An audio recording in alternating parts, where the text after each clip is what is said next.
government ministers have made a last-ditch attempt for support in the Commons vote later today on legalising gay marriage.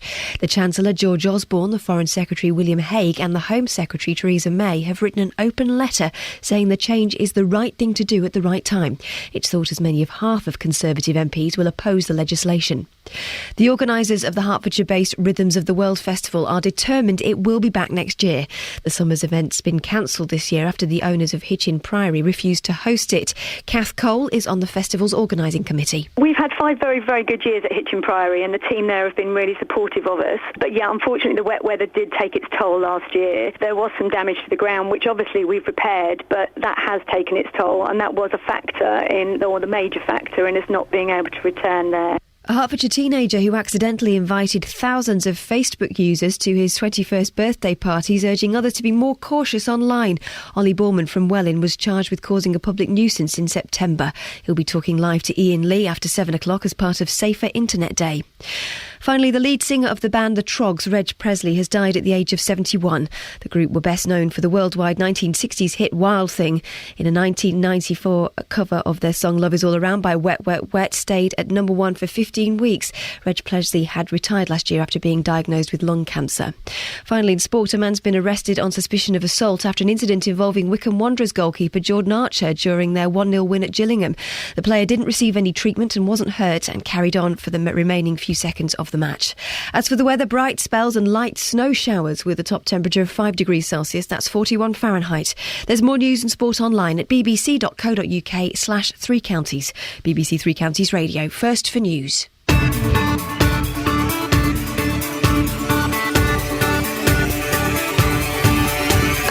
Morning, Iain Lee, BBC 3 Counties Radio. It's Tuesday. It's the 5th of February. There are 2 R's in February, so make sure you say them. Otherwise, it's mispronunciation and it's something I just won't stand for.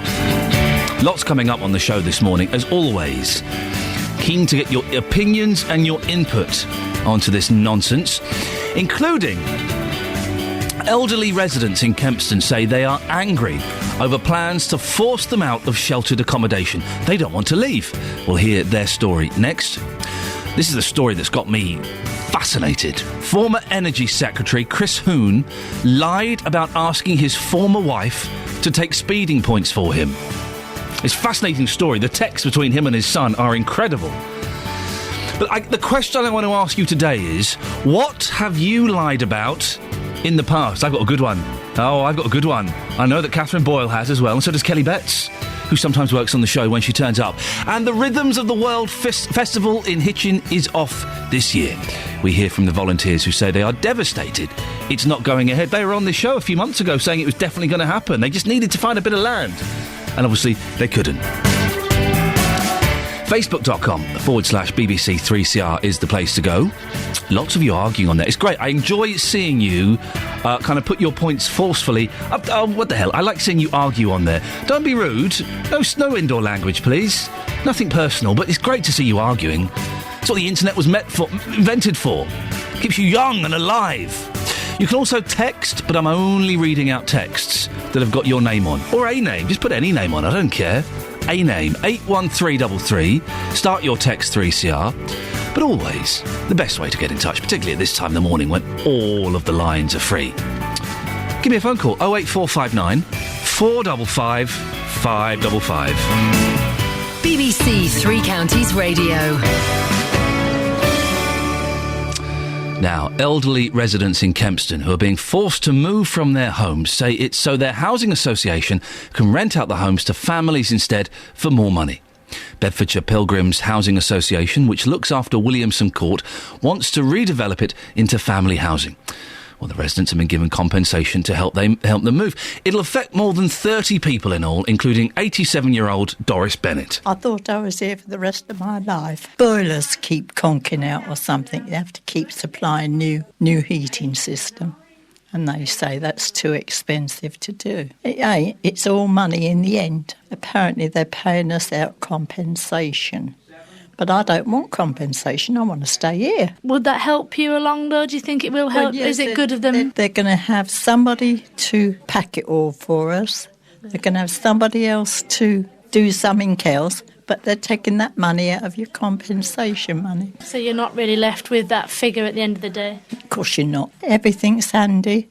I just go over the road there to my hairdressers. Friends are all here. I mean, we might catcall each other, but it's all done in fun. I was very happy living here. I don't think I will be when we move. Where are you going to be moving to, do you know? I want to like to stay in Kempston, but I practically lived here ever since I was a child.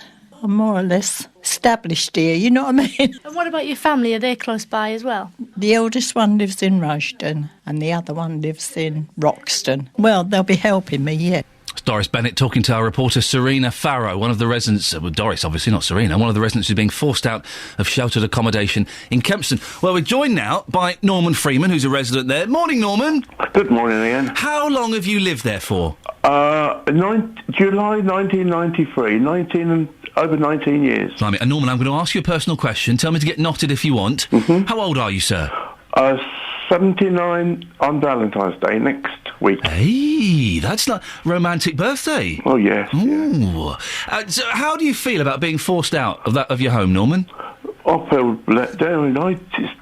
It's terrible. You know, you've got friends all around here. It's lovely. We've got everything's close by, knitted together. And do you have lots of friends that live there? Quite a few. Yes, I do. Yeah.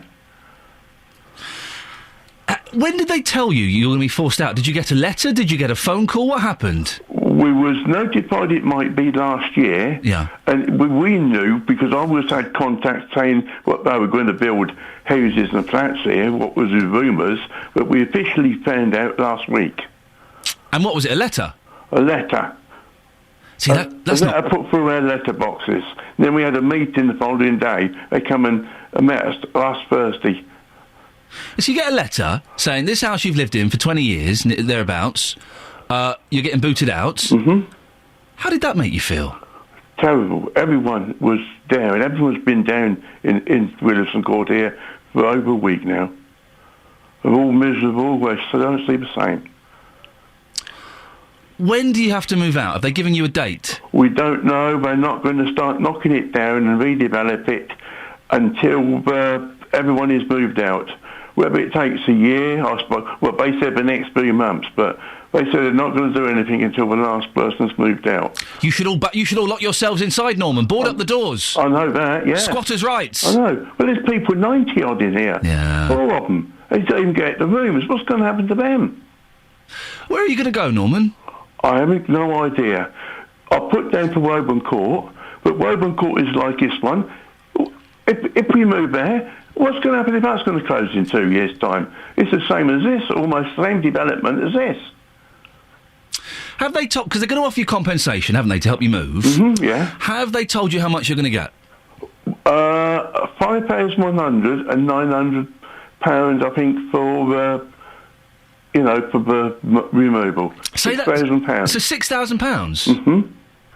Yeah. The Housing Association it might say that these flats are no longer suitable and that families are needed to kind of generate more money. What do you think about that? Well, no, not really, because they're paying it out for us. Only 6 years ago, we had new bathrooms and kitchens fitted. Yeah. That money's gone to waste. They wasted it. Aren't they? Listen, the Housing Association will probably listen to this, Norman. What's your message to them? You speak to them as someone who's going to be forced to move out. Well, I'm very upset. Who's going to help you move? I'm more worried about who's going to help you move, because I've got this asbestos, this left lung's almost packed up. I can't do this, and I can't do that, what I did even a year ago. Who's going to help me? Norman, can I ask you one more question? Mm-hmm. Do you normally get up at 6 o'clock in the morning? I'm always up between 6 and 6:30. Why? I don't know. Listen, you're 79 years old. You should be relaxing now. You should be having lie-ins and stuff. I've always been used to getting up early in the morning, and if I go out in the morning, I do my shopping early to get home, and I've got the best of the day. Blimey. Norman, listen, lovely to talk to you. Best of luck. Okay, thank you very much. We may speak again at a later point. That's Norman Freeman, who is a resident there. Well, the Housing Association, BPHA, says it follows a 7-week consultation with residents and local people to address the oversupply of sheltered housing in Bedford. They say there are currently far too many empty homes in the area. The head of supported housing from the organisation will be explaining their reasons for moving the residents out in the next hour. 08459 455 555. You can get it if you really want. You can get it if you really want. You can get it if you really want. But you must try and try. You succeed at last. Yeah. Persecution you must fear. We don't lose, you gotta get your shield. You've got your mind set on a dream. You can get it, the heart it may seem now. You can get it if you really want. You can get it if you really want, yeah. You can get it if you really want. But you must try and try. You'll succeed at last. Don't you know it? Listen, Rome was not built in a day. Opposition will come your way. But the hotter the battle you see, is the sweeter the victory now. You can get it if you really want. You can get it if you really want. You can get it if you really want. But you must try.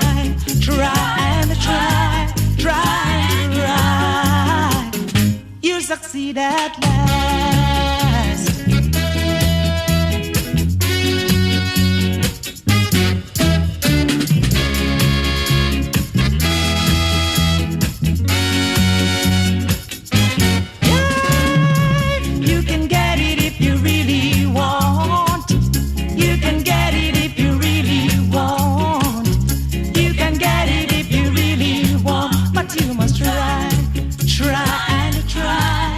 Morning, Iain Lee, BBC Three Counties Radio. We'll have a look at the front pages a little bit later on. I'll tell you now, most of them centre around Chris Huhne, the MP who kind of, oh, no, hey, I didn't ask my wife to take those points on their licence for me. No, I didn't do that. Dad, tell the truth. Yeah, all right, I did.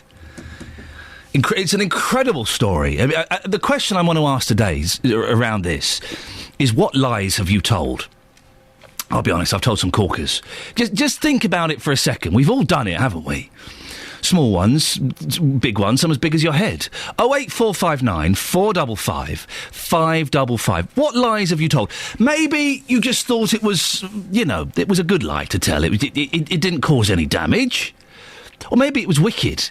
We've got a couple of great ones from various members of the team, including Catherine Boyle and Kelly Bett. Oh, they got some good stuff. The one I've got, I don't think it's particularly wicked. It just made my evening easier to tell this lie, that's all. 08459 455 555. As we celebrate the magic of Chris Huhne and his porky pies, what lies have you told?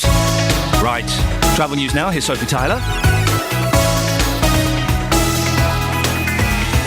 Beds, Herts and Bucks travel. BBC Three Counties Radio. Good morning. Well, looking at the cameras at the moment, the motorways are holding up nicely, not looking too bad at all heading down the western stretch of the M25 and looking good as well on the M1 in particular at the moment.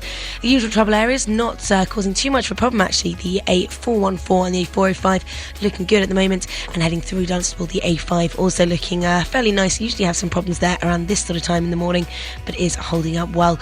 Now on the trains on First Capital Connect services, we have delays of around 20 minutes heading from Hertford North in towards central London, and from Stevenage in towards King's Cross as well, due to a signal problem along the way, so do check before you travel. Sophie Tyler, BBC Three Counties Radio. Thank you, Sophie. Morning, it's 6:15. It's Tuesday the 5th of February. These are your headlines this morning on BBC Three Counties Radio. A group of elderly residents says money's the reason they're being forced out of their sheltered flats in Kempston. The Independent Examiner, looking into the deaths of 3 patients at the Lister Surgery Centre in Bedford, says he has confidence in the facility's standards of care. In sport, Wycombe Wanderers goalkeeper Jordan Archer was attacked by a fan in the course of last night's 1-0 win at Gillingham. The weather today for Beds, Herts and Bucks, bright spells and light snow showers with a top temperature of 5 degrees. And coming up, when your kids or your grandkids are on the internet, do you know who they're talking to? Well, the NSPCC claims children should be given lessons in how to use the internet safely from as young as 5 or 6. We'll hear more before 6:30. BBC Three Counties Radio. Mark Forrest, weeknights from 7 on BBC Three Counties Radio. Now, if we haven't met yet, I'm the new guy on from 7 on weekday evenings. Here's the promise. Lively and engaging discussion. Remarkable people with extraordinary stories to tell. All wrapped up in the best music from the last 5 decades. It's new, it's different, and I think you'll like it. Mark Forrest, weeknights from 7 on BBC Three Counties Radio. I interviewed Reg Presley a couple of years ago. He was delightful. He was completely bonkers, obsessed with UFOs, and just one of the most humble, or indeed humblest, nicest blokes you could meet. And he passed away yesterday at the age of 71. Reg Presley, we salute thee.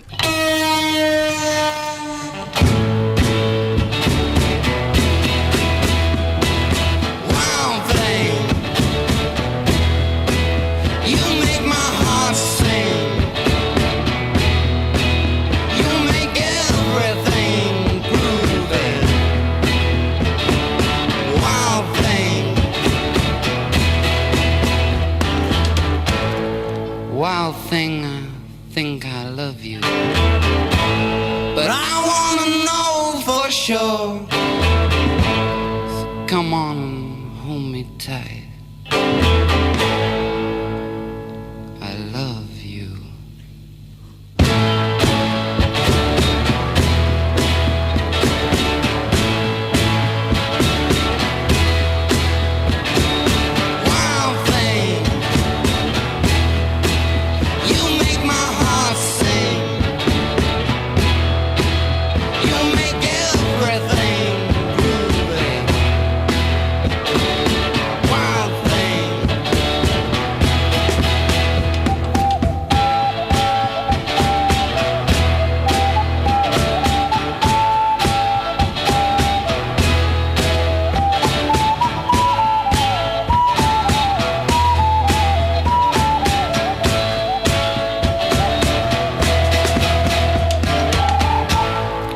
Wild thing, I think you move me, but I wanna know for sure.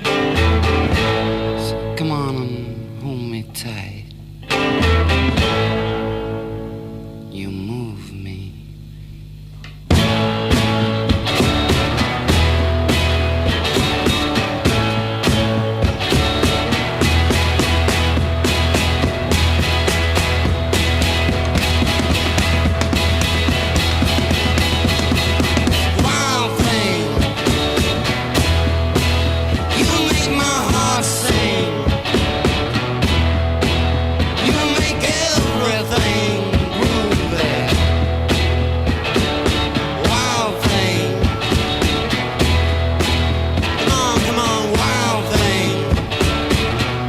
Become a cliche, that song, hasn't it? But it's good. Oh, it's a good song. He was such a nice bloke, and he was surprised that even... When did I interview him? 2011. That even, you know, in the 21st century, people were that interested in his music, and he was having a cracking time. So well done, Reg. Excellent stuff indeed. Should we have a quick look at the front pages? Yes, why not? The Daily Telegraph. Tory big guns back gay marriage. Cabinet Ministers Osborne, Hague and May join forces as growing anger over today's vote threatens to split the party. Just let people get married and be in love, isn't it? That's all right, isn't it? Just let people be in love and get married. Huh? George Osborne, William Hague and Theresa May today joined forces to declare that allowing gay marriage is the right thing to do at the right time. Just let people be in love. I don't see what the problem is. The day Hume's lies finally caught up with him. Chris Hume was yesterday exposed as a serial liar who was prepared to sacrifice his relationship with his son and run up taxpayer-funded bills of £250,000 in his attempt to cheat justice. The texts between Hume and his son, I was reading them out today laughing, but they're pretty harsh. From a distance, it is kind of funny, but I was thinking 20 years down the line, if my boys sent me messages like that, I'd be devastated. I've had a rocky relationship with my dad, and for a long time we didn't see each other for 10 years, and for a long time we exchanged texts like that. And it must be a tough thing for a dad to get text from his boy saying, "Jog on, Dad." He wasn't saying jog on, he was saying a lot worse than that. So Chris Hume is sending a text saying, "All right, son, thinking of you, hope your exams are going well." And the boy goes, "Get lost, Dad, you're a rude word." It's not good, is it? Not good at all. We'll look at more of the front pages a bit later on. They're all Chris Hume. It's a fascinating story. Now, when your kids or your grandkids are on the internet, do you know who they're talking to? Well, the NSPCC claims children should be given lessons in how to use the internet safely from as young as 5 or 6. They're concerned that rising numbers of youngsters are being exposed to online pornography, cyberbullying and forced into sending indecent images to each other. The warning comes on the BBC's Safer Internet Day, which is highlighting the importance of managing your reputation online. Well, Elaine Chalmers is the Childline Area Manager for the East of England. Elaine, how much of an issue is this? Well, we had last year over 3,500 counselling sessions around these issues with callers aged mostly between 12 and 15 years old. So it is a rising issue for us. What exactly are these 12 and 15-year-olds saying? Well, they're talking about being bullied online, they're talking about accessing pornography, and they're talking about actually sending indecent photographs. This always confuses me. Are they complaining that they are accessing pornography? Well, what they're saying is that that sometimes they're being forced to watch it. By who? By other friends. It's about peer pressure. It's about seeing things that you know aren't right, but sometimes, like everything else, you can't stop looking, and they begin to feel upset and angry about it. I remember my mate Wayne had a filthy video, and we all watched it at the age of 14. I hated it, absolutely hated it. And what I did was I got up and walked out of the room. Why can't they do that? I think they can, but I think it becomes harder for children. You know, you might be a stronger personality than some other children. You might have the strength to do that. But if your whole life is built around friendships, it's sometimes difficult for children and young people to do that. What should parents be doing? Because they can't monitor their kids 24/7, can they? Well, I think you can't monitor your children 24/7. However, what you can do is set boundaries down. For example, you know, we wouldn't allow our children to walk out in the streets very late at night, but we somehow allow them to sit in bedrooms looking at the outside world from the bedrooms on the internet. So it's about ensuring that we understand what they're doing, about using the filters that can be provided. It's about educating ourselves and keeping up with our children and understanding what's going on. I would have thought it was easy. You don't get a computer in your room until you're 16, and I'm going to come in and I'm going to check your history any point I like. That should be enough, shouldn't it? Well, one would hope so, but, you know, as I said, not everybody's like you, so we have to keep reminding people that we are moving on. You know, with all the good things that the internet brings, it can also bring some of the bad things into our life. Well, this is the thing as well, is I don't want to lose the fact that the internet is flipping amazing, isn't it? And I do get worried, Elaine. Of course we have to protect our kids, and that's exactly what we have to do, and well done for championing this. But I do worry that with things like this, we're kind of... Is there not a little bit of scaremongering, and we're losing the sight of the fact that the internet is an amazing resource? It's absolutely amazing. Of course it is. It's amazing if we let our children outside to play. Everything about life is amazing. But what we have to understand is with good comes bad. Yep. And we have to be careful.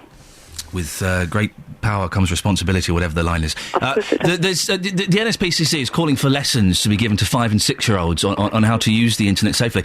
They're trialling that somewhere. I'm sure I read a story a couple of weeks ago that some area is kind of trialling that. I'm not so sure about that, but what I do know is that Childline is visiting every primary school in the country to discuss the issues about keeping safe, about child protection, and we want to give people as much information, because information's freedom. It allows you to make good decisions and understand what decisions may be bad for you. Elaine, listen, thank you very much. Elaine Chalmers, Childline Area Manager for the East of England, 08459 455 555. What do you think? Worry about your kids on the internet, or is it a little bit of scaremongering? It's simple. To me, or am I being too simplistic? You don't get a computer in your room until you're 16, and I will check your history at any point I want. I can stop you mid-flow and look at your browsing history, and I know how to find the deleted browsing history, so you're not getting that one past me. Is it that simple, or am I just being quite naive? 08459 455 555. Oh, man. I'm starting that Mama Cass book tonight. This is a great song. Here is Mama Cass. Stars shining bright above you. Night breezes seem to whisper, I love you. Birds singing in the sycamore tree. Dream a little dream of me. Say nighty-night and kiss me. Just hold me tight and tell me you'll miss me while I'm alone and blue as can be. Dream a little dream of me. Stars fading, but I linger on, dear. Still craving your kiss. I'm longing to linger till dawn, dear. Just saying this. Sweet dreams till sunbeams find you. Sweet dreams that leave all worries behind you. But in your dreams, whatever they be, dream a little dream of me.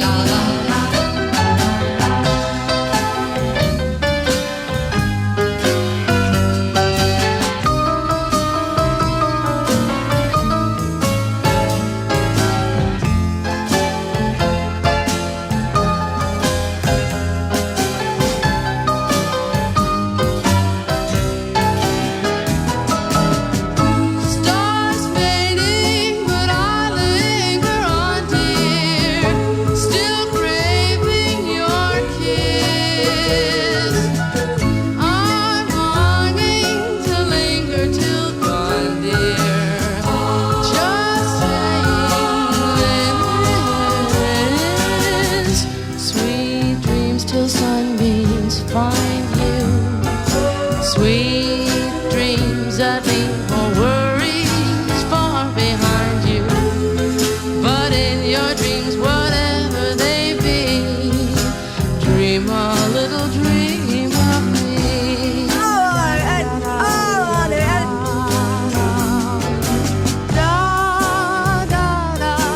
I tell you what. Don't know what that was at the end. Songs don't get much better than that. Mama Cass, Dream a Little Dream of Me. What a voice! What a voice! What a whistle. We're going right to the end with this one. I'm not rushing for it. No. There we go. Beautiful. Travel news now, Sophie Tyler.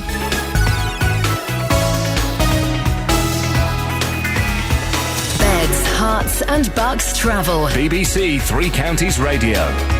Starting off on the trains, we have delays of around 20 minutes on First Capital Connect services heading from Hartford North towards Moorgate, and also between Stevenage and King's Cross following an earlier signal problem along the line. Unfortunately, still no estimate as to when a normal service will resume. Everything else on the trains and tubes, they're not looking too bad at all. Roads actually still coping well on the speed sensors this morning. Motorways moving nicely and also looking good around the usual trouble areas. The A414 and the A405 really not causing too much of a problem at all. Dunstable, and heading out towards High Wycombe, not looking too bad at all either. And the A5 up in Dunstable also coping fairly well this morning.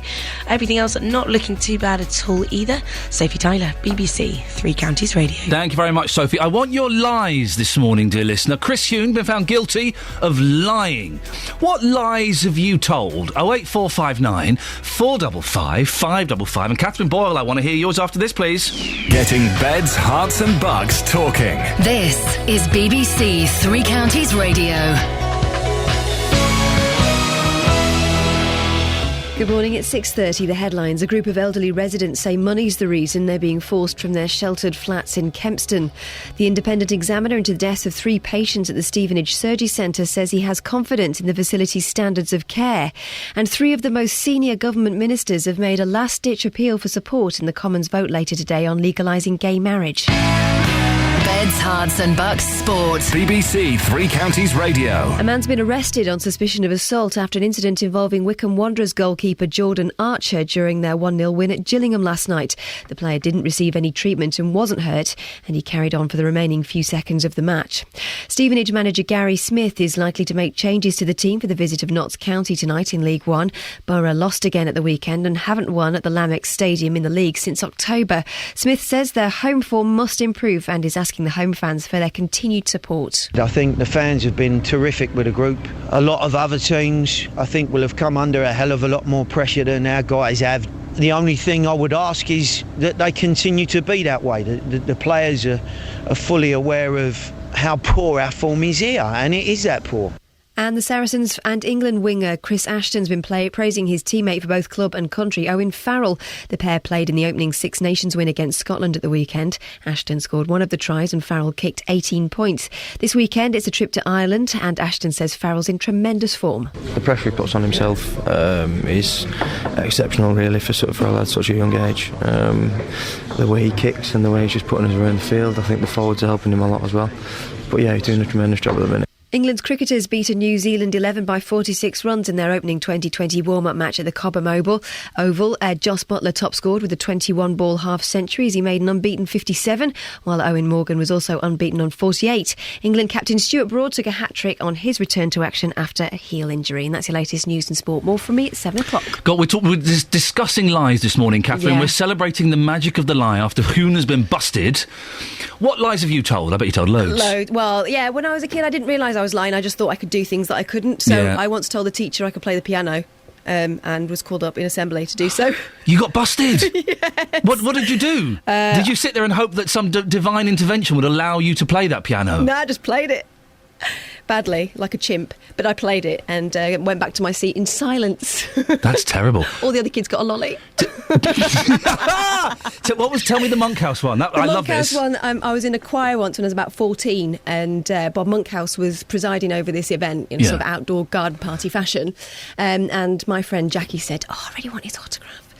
I don't dare go up, so I said, I'll go, I don't mind. So I went up and said, excuse me, Mr. Monkhouse, could I please have your autograph? He said, yeah, sure, what's the name? I said, Jackie.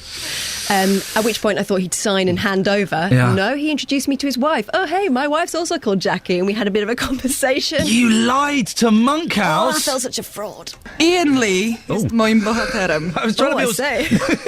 What I meant to play was this. Thank you, Catherine. The BBC in beds, hearts and bucks. This is BBC Wowzers. Three Counties Radio. What lies have you told, dear listener? 08459 455 555. Coming up in the next half an hour, this year's Rhythms of the World musical festival is off. The organisers couldn't find a new venue. We'll hear from the volunteers who say they are devastated that it's not going ahead. Call 08459 455 555. 08459 455 555. BBC Three Counties Radio. Right. David Cameron will tonight face what's expected to be his biggest ever Commons revolt. Up to half his MPs are preparing to defy him over his plans to allow gay weddings. Many Conservatives say it's not a priority. Well, I'm joined now by a political correspondent, Paul Rowley. Morning, Paul. Morning, Iain. David Cameron heading for defeat tonight, is he? Far from it. He's going to win quite comfortably, but only with the support of most Labour and Liberal Democrat MPs. His problem is with his own party. Many oppose this move on religious grounds, on the basis that marriage has traditionally been a sacred vow between a man and a woman, and this is seen as a conscience issue. So MPs will be allowed a free vote on it. So those who defy the Prime Minister tonight won't be disciplined. And you will include here the likes of Mike Penning, Transport Minister, who's who's in Hemel Hempstead, Mark Lancaster, backbench MP in Milton Keynes, and they're either going to abstain or vote against the Prime Minister tonight. And it may be that half his parliamentary party do, including some of his own cabinet. So that's where we are. But he will get it through the Commons, through the support of the opposition. But if they've got so many people who don't support this, and there is furore about this, why is he pushing ahead with it? He believes in it. He thinks it's only fair to extend the institution of marriage to gay couples who at present are allowed to hold civil partnerships, as they're called. But this goes that extra step. Part of the calculation, Ian, is that David Cameron sees himself as a progressive in tune with modern Britain, even though it does risk alienating him from a large chunk of his own party, who tend largely to be Tory traditionalists, who are older and don't like change. It won't mean that you're going to get gay weddings in church. Both the Church of England and the Roman Catholic Church are against this idea. So these ceremonies will largely be held in register offices, although critics fear that once it becomes law, there could then be a challenge in the courts on human rights grounds, which could well be successful, hence the vehement opposition you're getting within certain sections of the Conservative Party. Now listen, one MP who is unlikely to be voting tonight is Chris Huhne. The career of the former cabinet minister over after admitting perverting the course of justice by getting his ex-wife to take his driving penalty points. I found this story fascinating, Paul. What have you made of it all? It's extraordinary. I've known Chris Huhne since he and I were on the same newspaper series together 35 years ago. He's a man who was seen as a future Liberal Democrat leader, maybe even as Deputy Prime Minister in a future coalition government, a multi-millionaire, seemingly with the world at his feet. He's now lost his job, lost his wife, he's poised to lose his liberty, and he's facing a prison sentence over something that happened a decade ago before he became an MP. All over what? 3 penalty points on his licence, which he lost anyway because he was caught on his mobile phone shortly afterwards while driving. So this is a classic warning to any politician who lies. They catch up with you in the end. He's lost his son as well. Those texts from his son are incredible reading. Those are the ones that swung it, effectively, I think, those texts, because his son mentioned this offence and he didn't seem to deny it. And I think those were the bang-to-right governor moments that sealed it, because I didn't think that Chris Huhne would be convicted here. I think he calculated that he was going to win it and the police couldn't stand up their case. But he does now join a roll call of the disgrace: John Profumo, Jonathan Aitken, Geoffrey Archer, and now the Right Honourable Christopher Murray Paul Huhne, to give him his full title. Although the Right Honourable has gone, he's now just Mr. Huhne. Who's Chris? And once he's behind bars, Ian, he won't even be that. He'll be just a number. Paul, very quickly, we've got 15 seconds. I've got to ask you this. What have you lied about? Can't tell you. Oh, he's sneaky, isn't he? I bet he seems like a nice bloke. Thank you, Paul. Excellent stuff as always. He seems like a nice bloke, Paul Rowley, but I bet there are secrets there. Oh, I bet he's got some dark secrets. What have you lied about, dear listener? Come on, be honest. 08459 455 555. And is there anybody listening to this who doesn't think that gay people should be allowed to get married? Really? Come on, what's the problem? What is the problem with it?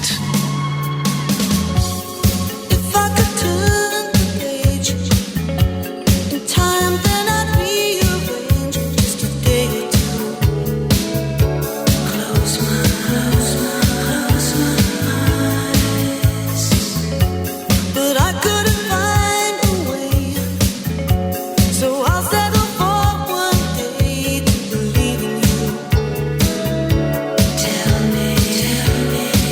me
sweet little lies.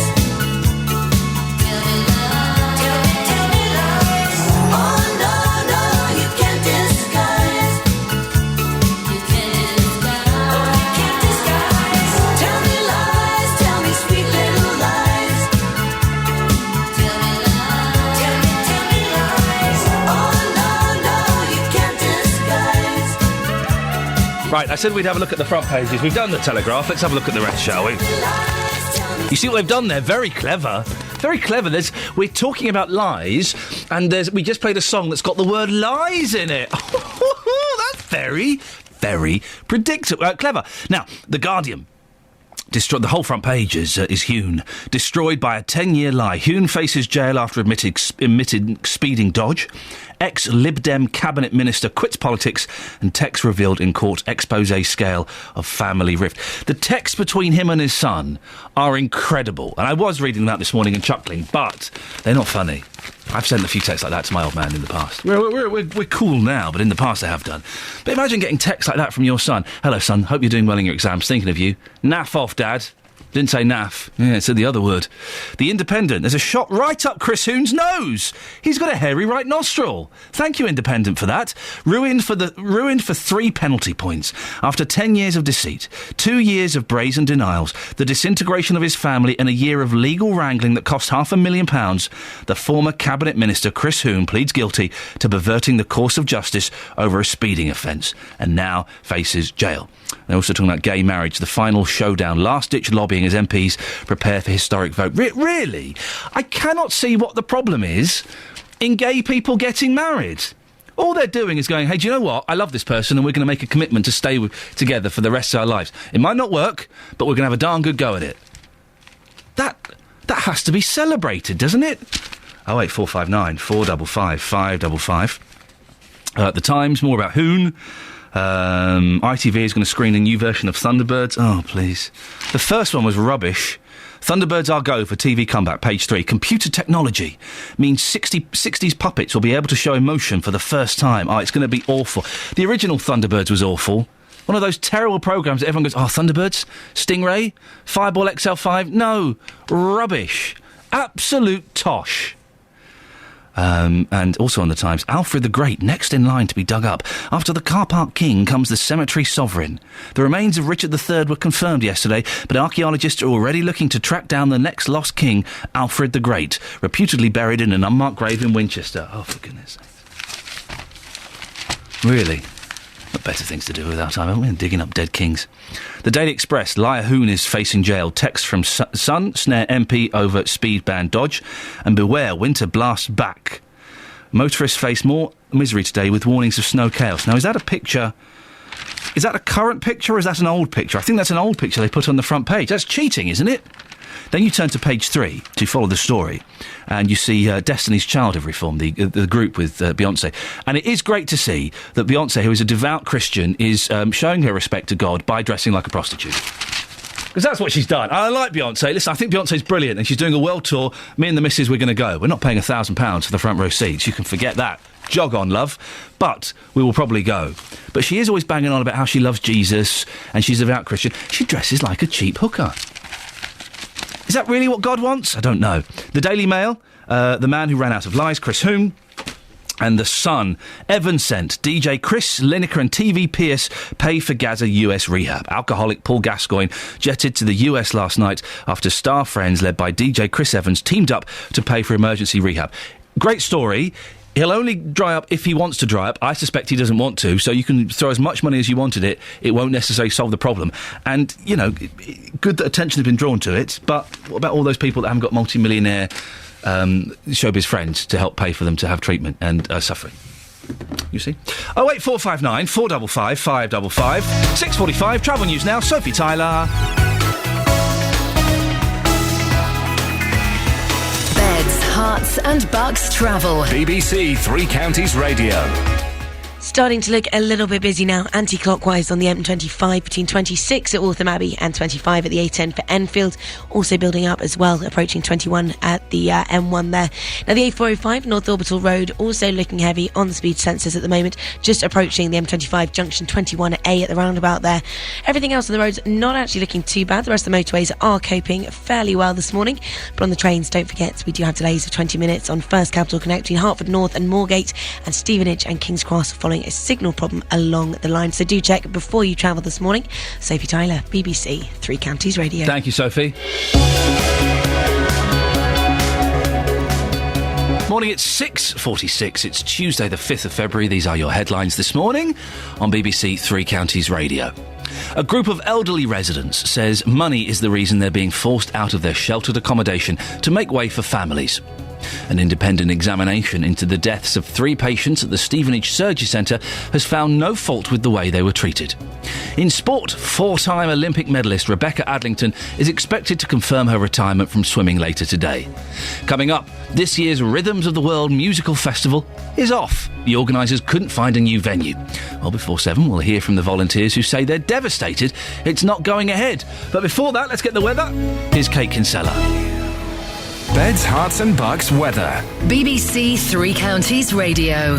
Well, it's a bitterly cold start to the day. Temperatures, though, hovering above freezing across Bedfordshire, Hertfordshire and Buckinghamshire, around 1 or 2 Celsius. So above freezing. Some of us do have a small bit of frost on windscreens, though. The road surface is actually colder as well. We do have a weather warning in place issued by the Met Office for ice, particularly for untreated roads and surfaces. We had some showers overnight, which have frozen, creating a bit of black ice out there. So extra care needed on the roads this morning. Now, it's a bright start. Plenty of sunshine around first thing, but as we head through the day, we'll notice the cloud thicken. 1 or 2 sleet and snow showers likely as we head through the course of the day as well. Now, the reason it's feeling so cold is the wind. There's a strong, bitter westerly wind, quite blustery as well, especially as we head through the latter part of the afternoon. So something to watch out for.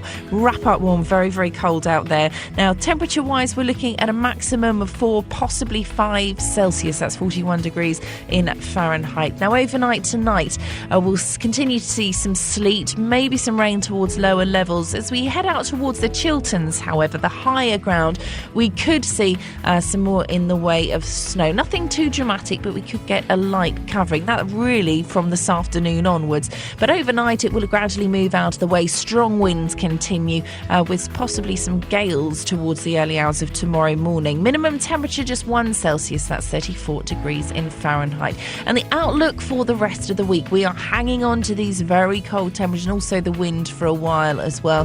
1 or 2 sleet and snow showers around, but also some sunshine. That's your forecast. Thank you, Kate. Three Counties Sport. Join me, Jeff Doyle, and me, Luke Ashmead. Monday nights from 6 will feature sports such as darts. I have a dartboard in my garage. When you go out to the hockey, how many would you score? 40 on average. I've never hit 180 though. I reckon if I gave up my job, packed everything in, go on. within 5 years, I could be competing with the professionals. Never. Absolutely no 5 chance. years.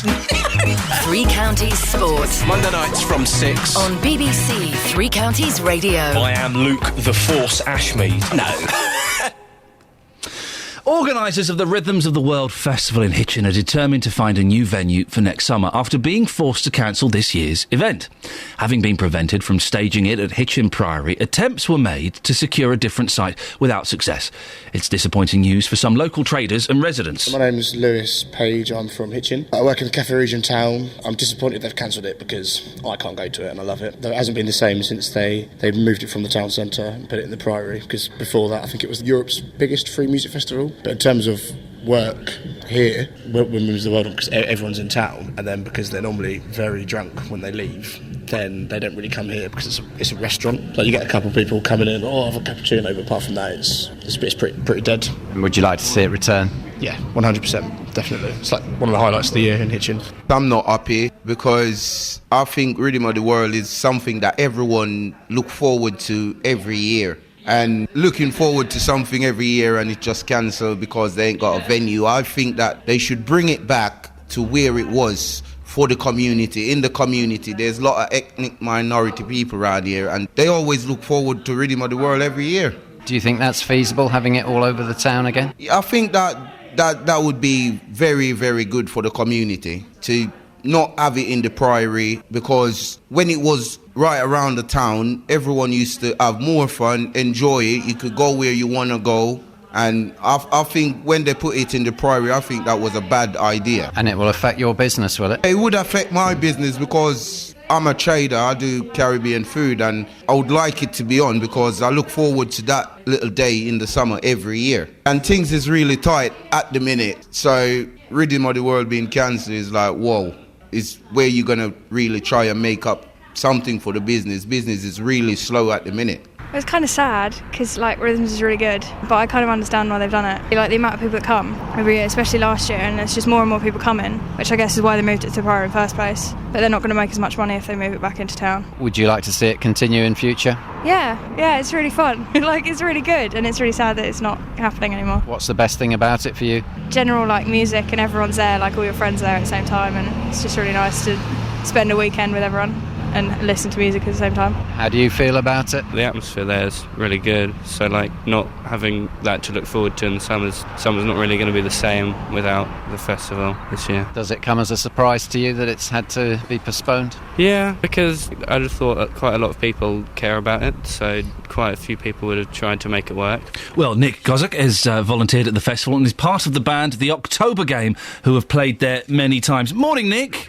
Good morning. I've never been to Rhythms of the World. I've interviewed people who've worked there and I've heard great things about it. Can you sum up Rhythms of the World for me? In short, it's definitely the greatest event that occurs in little old Hitchin. And it's also hard to think of an event that has so steadily improved over the years. The way you have just the perfect mix of music, as the name suggests, from all over the world, from the local area, from as far afield as the Caribbean and Tibet, and the atmosphere and the event and the music is exceptional and incredible, and that would be how I would describe it. What's it like as a band to play there, Nick? It's very good as well. The thing which is amazing about it, particularly recently now that it had moved, in the recent past when it moved to the Priory, is it's amazing to have such a high-end professional event on your doorstep when you're a local band, to actually go and be treated like you're playing a proper festival, as it were, was exceptional. It's amazing. You made the move from being in the band to volunteering there as well. Why did you do that? Any chance to go as much as possible for free and to help out, and to help out with it. Really, that's why, and it's excellent. So. You live in Hitchin. There won't be the festival there this year. How do you think that's going to be reflected in Hitchin? As I say, it's the best event that happens, so something else, I suppose, will have to take its place, and it won't be as good, and that'll be the result of our summer, is it won't be as good as if there were Rhythms of the World. Nick, listen, thank you very much, Nick Kozak, volunteered at the festival and is part of the band The October Game. 08459 455 555.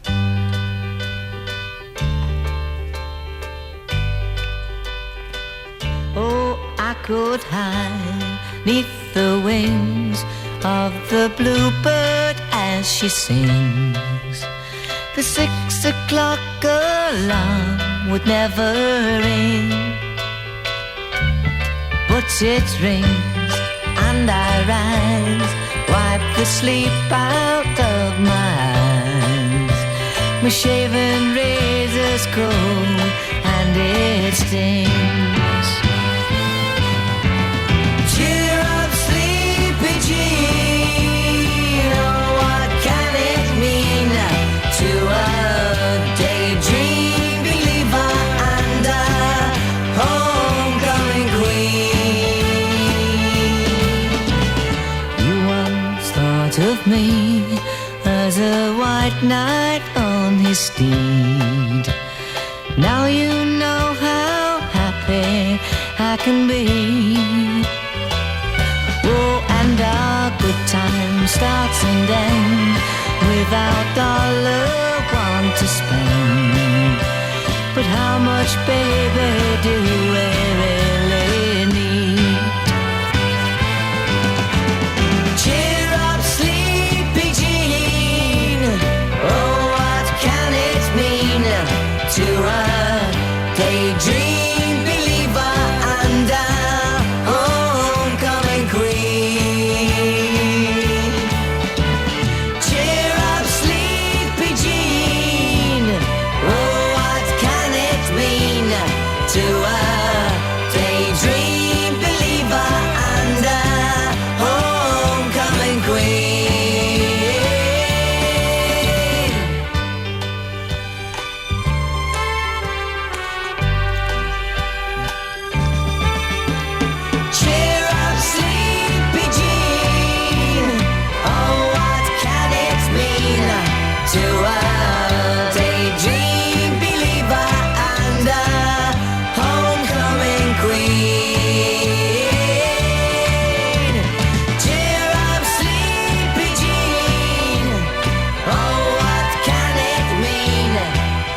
So there's a bonkers bloke in the paper, The Sun, page 27. I think she likes me. Clever. So this fella meets this girl. They go out on one date, and he gets her name tattooed on his face. But not just like a little Sally, on his cheek or something like that. Look at that! His whole face is covered in her name in rubbish Gothic writing. Why would you do that? What's her name? Well, she's changed her name, I think. Her name, she calls herself now Lesia Tumiantz. They're Russian, of course. They're Russian. Ridiculous. I've said this before. I hate the tats. Who's that silly woman, that attention-seeking muppet? Burko. Sally Burko. She got her kids' names tattooed on her wrist as a tribute to her children. What? Get a picture. Put it in your wallet. Wear one of those lockets with a picture in. I love my kids. I'd do anything for my kids. Took him to the library yesterday. That was a nightmare. But it was a nightmare. You're in libraries. When do they... I was talking to the librarian, because in libraries now, in kids' sections, you're allowed to... They have toys, and you're allowed to run around and make as much noise as you want. There were drums there in a library, and I said to the woman, I didn't say, that would be rude. Excuse me. That was better. Excuse me, when did this change? I remember being 5, and the library in Slough, Wentworth Road... I was made to stand outside for being too noisy. And then I was being noisy outside, and the librarian came out and told me off for being noisy outside the library. Nowadays, you can run around, they got cars you drive about in, there were drums, all kinds of things. How on earth did I get onto that from tattoos? I have no idea whatsoever. Let's get the travel news, shall we? Sophie Tyler. Beds, hearts and bucks travel. BBC Three Counties Radio. Starting on the M25 anti-clockwise, it's still building up between 26 at Waltham Abbey and 25 at the A10 for Enfield. Also beginning to look slow as well around junction 21 at the M1. Now the A405 North Orbital Road also queuing where you'd expect at the M25 junction 21A roundabout. And also usual delays now beginning to show southbound on the Barnet bypass just between Stirling Corner and the Watford bypass. Also slow as well on the A10, that's the Great Cambridge Road heading south, particularly between Baltimore Lane and Southbury Road. Everything else really not looking too bad at all. All seems to be moving nicely elsewhere on the motorways. But on the trains, First Capital Connect have delays of 20 minutes in Hertford North and Moorgate and Stevenage and King's Cross, all following a signal problem along the line. So do check before you travel. Sophie Tyler, BBC Three Counties Radio. Thank you, Sophie. I want you to be honest with me this morning as we celebrate the magical downfall of Chris Hoon. What lies have you told? I'll tell you mine after 7. Let's get the latest news and sport from Catherine Boyle. Getting beds, hearts and bucks talking. This is BBC Three Counties Radio.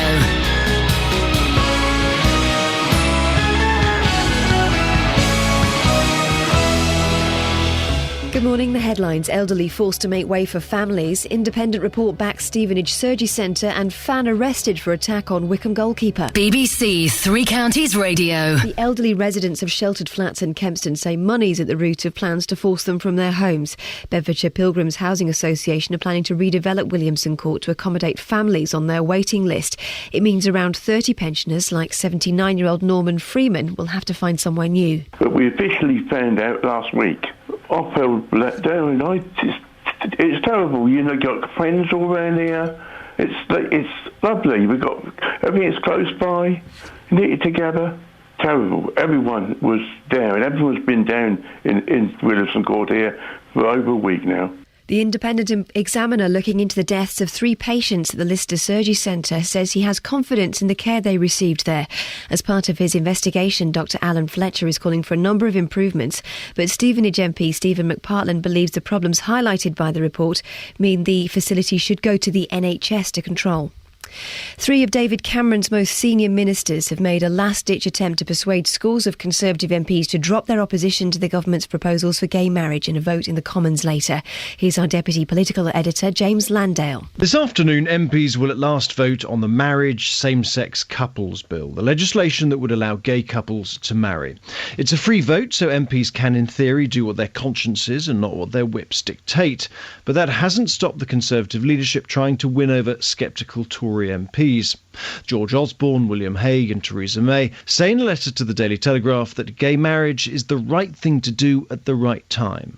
Downing Street sources insisted last night that more than half of Tory backbenchers could still oppose the bill. Water and sewerage bills in England and Wales are to rise by an average of 3.5% from April. The industry regulator Ofwat says that's equivalent to an extra £13 a year. The group behind Hertfordshire's Rhythms of the World Festival are determined to bring it back next year.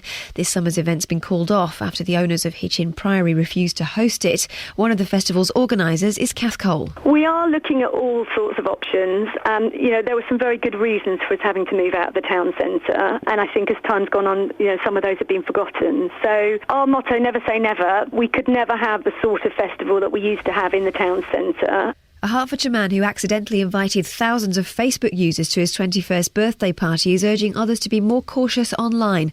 Ollie Borman from Welwyn was charged with causing a public nuisance in September. He'll be talking live to Iain Lee in the next hour as part of Safer Internet Day. Finally in sport, a man's been arrested on suspicion of assault after an incident involving Wycombe Wanderers goalkeeper Jordan Archer during their 1-0 win at Gillingham last night. The player didn't receive any treatment and wasn't hurt and carried on for the remaining few seconds of the match. The weather, bright spells and light snow showers with a top temperature of 5 degrees Celsius, that's 41 Fahrenheit. There's more news and sport online at bbc.co.uk/3 counties. BBC Three Counties Radio, first for news.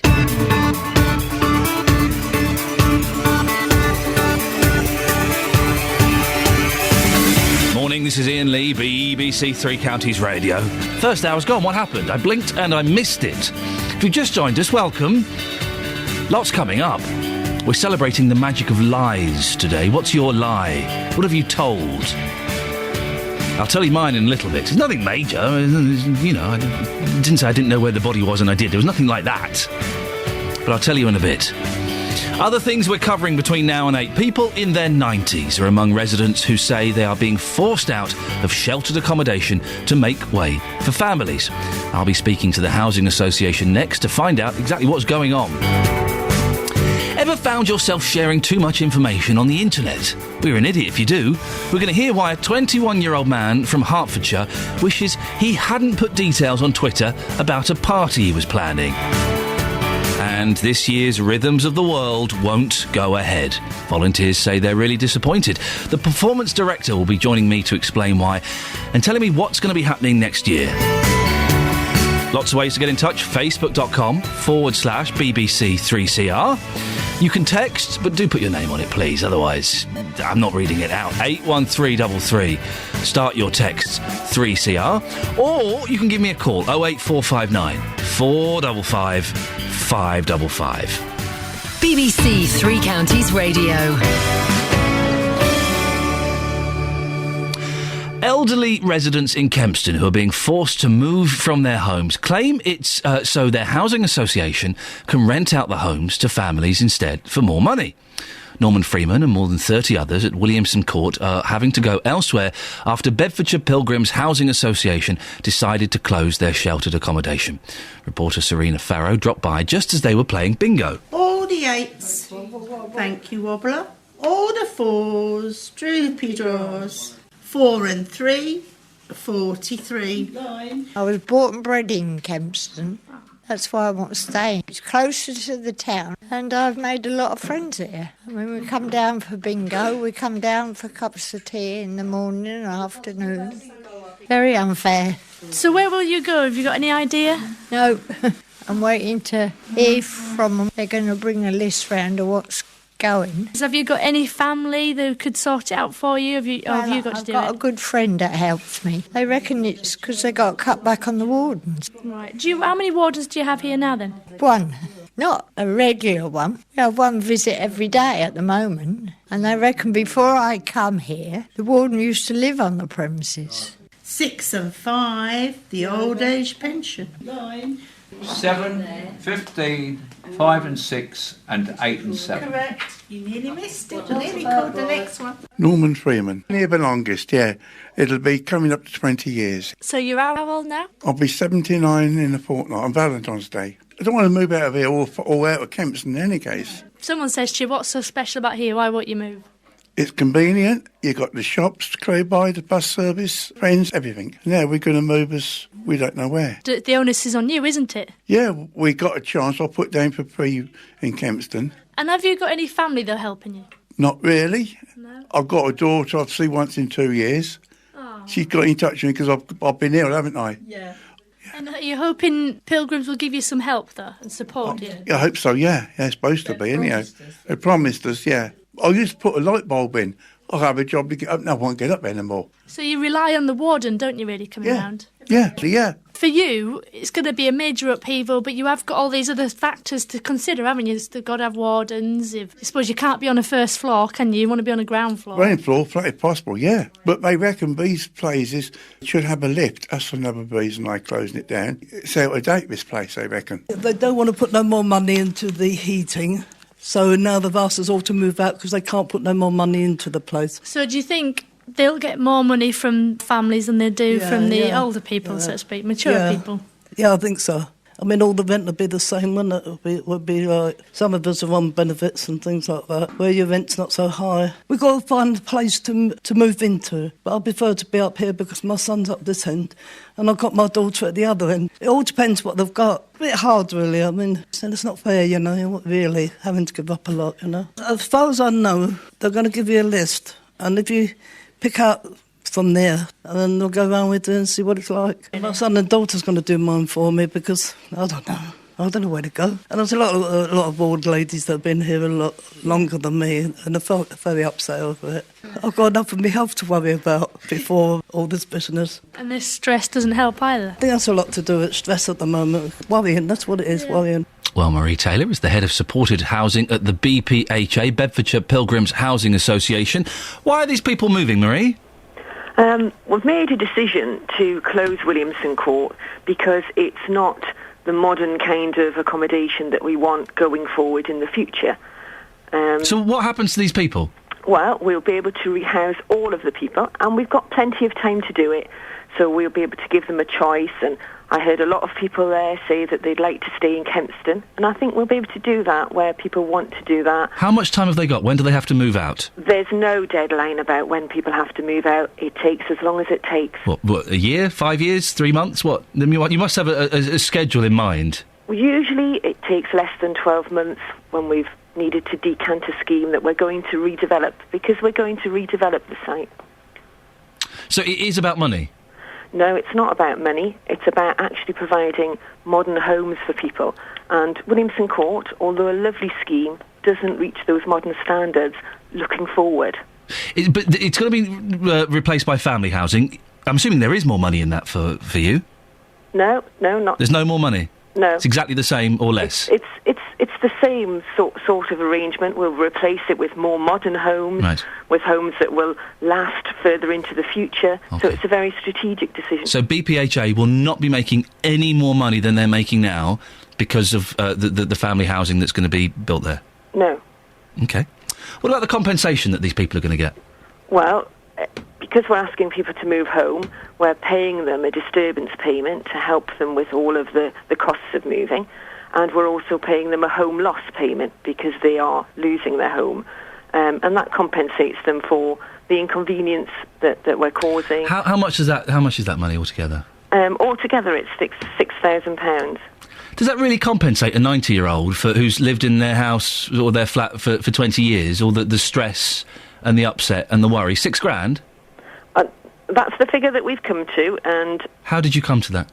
The home loss payment is laid down, and then we worked out a disturbance payment based on the kind of costs of a removal company and some of the other things. But do you think, as a human being, Marie, do you think that £6,000 is enough to cover the stress and the upset of moving people who may have been in their home for 20 years and are in their 80s and their 90s? Well, we think combined with the help that we'll give people to move to a new home, we'll make the process very much less stressful, and we'll help people find new accommodation. And we think with all of the people here, often their accommodation will be perhaps more spacious than Williamson Court. But they won't be next door to their friends that they've built up relationships with, will they? Often they'll move into other sheltered community schemes where, you know, they will be able to play bingo like we heard them in Yeah, but they won't be next... but that's just like saying, hey, you're old, you'll get on with this person because she's old as well. They've built up relationships and friendships, and they know the person next door and the person over the hallway and the person who's on the flat in the one below them. They won't be next to those people, will they? Well, we'll be moving people over, as I say, a long period of time, over 12 months, and it may well be So no. that some, as we have 3 or 4 schemes in Kempston, So no. people will be next door to their current neighbours in the new schemes that they move to. But unlikely. In some cases, it will happen. How many cases do you reckon? It depends. It depends on where... It's unlikely, isn't it? Let's be honest. It's unlikely. You're moving people all across the place. That it's unlikely they're going to be next door to the person that they've maybe lived next door to for 10, 15 They may years. well end up in another scheme where somebody else from Williamson Court also gets rehoused. What help are you offering them? Well, we'll be popping out to Williamson Court every time that choice-based lettings open to show them what properties are on offer in that fortnight. If people want us to, we will bid on their behalf. If they don't feel comfortable using the internet, we'll be able to bid on their behalf. Obviously, where a property that's been advertised is actually vacant, people can go round and have a look at that property. Sometimes we advertise the properties before they're actually vacant, so we won't be able to do it in all cases, but we'll try and do it where we can. Norman, who's, I think was 79 and has lived there for 20 years, he told me he found out about this through a letter. Yes, that's right, we did write to everybody. It's a bit cold, isn't it, Marie? We wrote to everybody and invited them to a meeting the next day so that we could talk to them. But a letter still is a little bit... Hey, you've lived here for 20 years, you're 79, you're out. It's a little bit cold, isn't it, really? Well, we did both. We met them in person and sent them a letter. OK, which came first? The letter came first to tell them... It's a little bit cold, isn't it? It is a bit cold, isn't it? You've lived in... Imagine living somewhere for 20 years and getting a letter saying, well, hey, listen, it's time to move on. That's cold, isn't it? And I know you said you met them, and that's fantastic, but it's a little bit cold, isn't it? It wasn't the first communication that we had with residents, and we did... that was... The decision was made following a consultation with residents. So OK, that's the first time Norman found out. Residents knew that a decision was coming. OK. Supposing, Pete, you offer all these new properties to people, and they go, nope, don't like that one. No, don't like that one. What happens? Can you force them to move? Well, we'd have to take a decision to do that. We haven't decided to do that just yet. But you could? That would be something that's in the future, depending on how people... Supposing they all say, do you know what, Marie, we're not going anywhere. Make us. You could force them, could you? That's not what people have said to us so far. When we went to chat to people, they were all talking about where they would like to go. You heard quite a few people... Norman wasn't looking forward to moving at all. He was dreading the prospect. Quite a few people in the clip that you played were mentioning about how they'd like to stay in Kempston. So people have been thinking about it. Yeah. Because they've got no choice. Well... People have been thinking about what... Norman, who we spoke to, is not looking forward to moving at all, and he's quite anxious and stressed about it. So if he decides to stay there, would you force him to move? That's not a decision I can make right now. I'm going to interpret that as, I'm sure the listener will, as a yes. That's not a decision I'm able to make. That would be a decision... But someone would make that decision. Someone would make that decision to force him. The organisation would have to look at everything that had happened by the time it came to looking at one individual about moving. But it's not a decision I'm making on the telephone now. OK, but the organisation could force a 79-year-old man to move if they so desired. Well... They could only if they chose to, and I'm saying the organisation hasn't made that choice. OK, Marie, thank you very much. Marie Taylor, the head of supported housing at BPHA, Bedfordshire Pilgrims Housing Association. The reason I'm getting a little bit frustrated is that these are elderly people. These are people in their 70s and their 80s and their 90s, where the stress of moving and of considering themselves homeless is quite a powerful thing. We should be looking after these people. We should be embracing them. We should be going and listening to their stories and going and play bingo with them and hanging out with them and not just saying, hey, we're going to move you somewhere else. Don't worry, you'll be with more old people. You'll get on. You're both old people. 08459 455 555 7:16 nearly. Here's the travel news now. Sophie Tyler. Beds, Herts and Bucks travel. BBC Three Counties Radio. Queuing anti-clockwise on the M25 between junction 26 at Waltham Abbey and 25 at the A10 for Enfield, and also again around junction 21 at the M1, still looking fairly slow there. Heading south on the Barnet bypass through Borehamwood, it is also queuing between Stirling Corner and the Watford bypass, and the A10, that's the Great Cambridge Road, still slow as well between Bullsmore Lane and Southby Road. Delays of 20 minutes on First Capital Connect between Hertford North and Moorgate, and also between Stevenage and King's Cross, still following a signal problem along the line, so do check before you travel. Everything else not looking too bad at all. Sophie Tyler, BBC Three Counties Radio. Thank you, Sophie. Morning, it's 7:16. It's Tuesday, the 5th of February. These are your headlines this morning on BBC Three Counties Radio. The elderly residents of sheltered flats in Kempston say money is at the root of plans to force them from their homes. The Independent Examiner, looking into the deaths of 3 patients at the Lister Surgery Centre, says he has confidence in the care they receive there. In sport, England's cricketers beat New Zealand 11... Oh, I see. OK, well, that's the name of a team, is it? Beat a New Zealand 11 by 46 runs in their opening 2020 warm-up match at the Cobham Oval. Good for them. Well done, guys. The weather today for Beds, Herts and Bucks. Bright spells and light snow showers with a top temperature of 5 degrees. Coming up, a Hertfordshire man who accidentally invited thousands of Facebook and Twitter users to his 21st birthday party is urging others to be more cautious online. We'll speak to him about what happened before 7:30. BBC Three Counties Radio. Tackling your consumer problems on BBC Three Counties Radio. Don't worry about that loan now. The whole amount has just been taken off. You don't owe a penny. Gosh, I can't believe this. Jonathan Vernon Smith. This has been 6 years of hell. Fighting for your rights. You've done more in 2 weeks than I've done in 6 years. I can't thank you enough. You've fought it and you've won it. Well, you won it for me. Thank you so much, Jonathan. If you have a consumer problem, we can do the same for you. Call the team now. 08459 455 555. BBC Three Counties Radio. When your kids are on the internet, do you know who they're talking to or how much information they're sharing? Well, today is Safer Internet Day, and the BBC is providing advice on how young people can protect their online reputation. 21-year-old from Hertfordshire, Ollie Boorman, decided to throw a house party to celebrate his birthday. The problem was, he tweeted about it. Next thing he knew, 1,000 people turned up and the police were called. Ollie ended up being charged with causing a public nuisance, having to stick to a 2-month curfew and pay Hertfordshire Police a £500 fine for their trouble. Our reporter Lorna Hankin has been to Welwyn Garden City. She met this man who said he went to Ollie's party after seeing it on social media. I was going all over Twitter and everything, and then all my mates got in touch with me, started heading over there. And what was it like when you got here? How many people were there? Oh, there's loads, full of police as well. God, there was probably 10 meat wagons, loads of cars. God, there's loads of them patrolling and everything. And when you turned up, were you told to leave? They couldn't say anything really, because it's private property. And did you go in the house or just outside? It was only in his garden. It was a big garden. Went over in fields, I think. Messy, drunk people all on the floor. I think I left about 3 and it was still going on.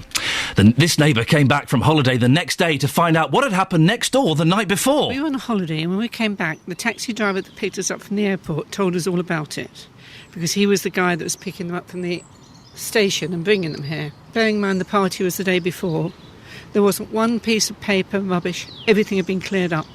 We were absolutely amazed, and we couldn't believe, well, we've read it in the paper how many people have been here, we just couldn't believe it. But then all the neighbours told us, and they said how responsible the boys had organised everything, he'd sorted it out. None of them were complaining. I mean, on the night it was sort of a bit bewildering for them, but they were all sort of saying how well they'd done, because they were only going to have a small party by comparison, and everybody came up, and I assume it went on Twitter or internet or whatever, and they just arrived, apparently.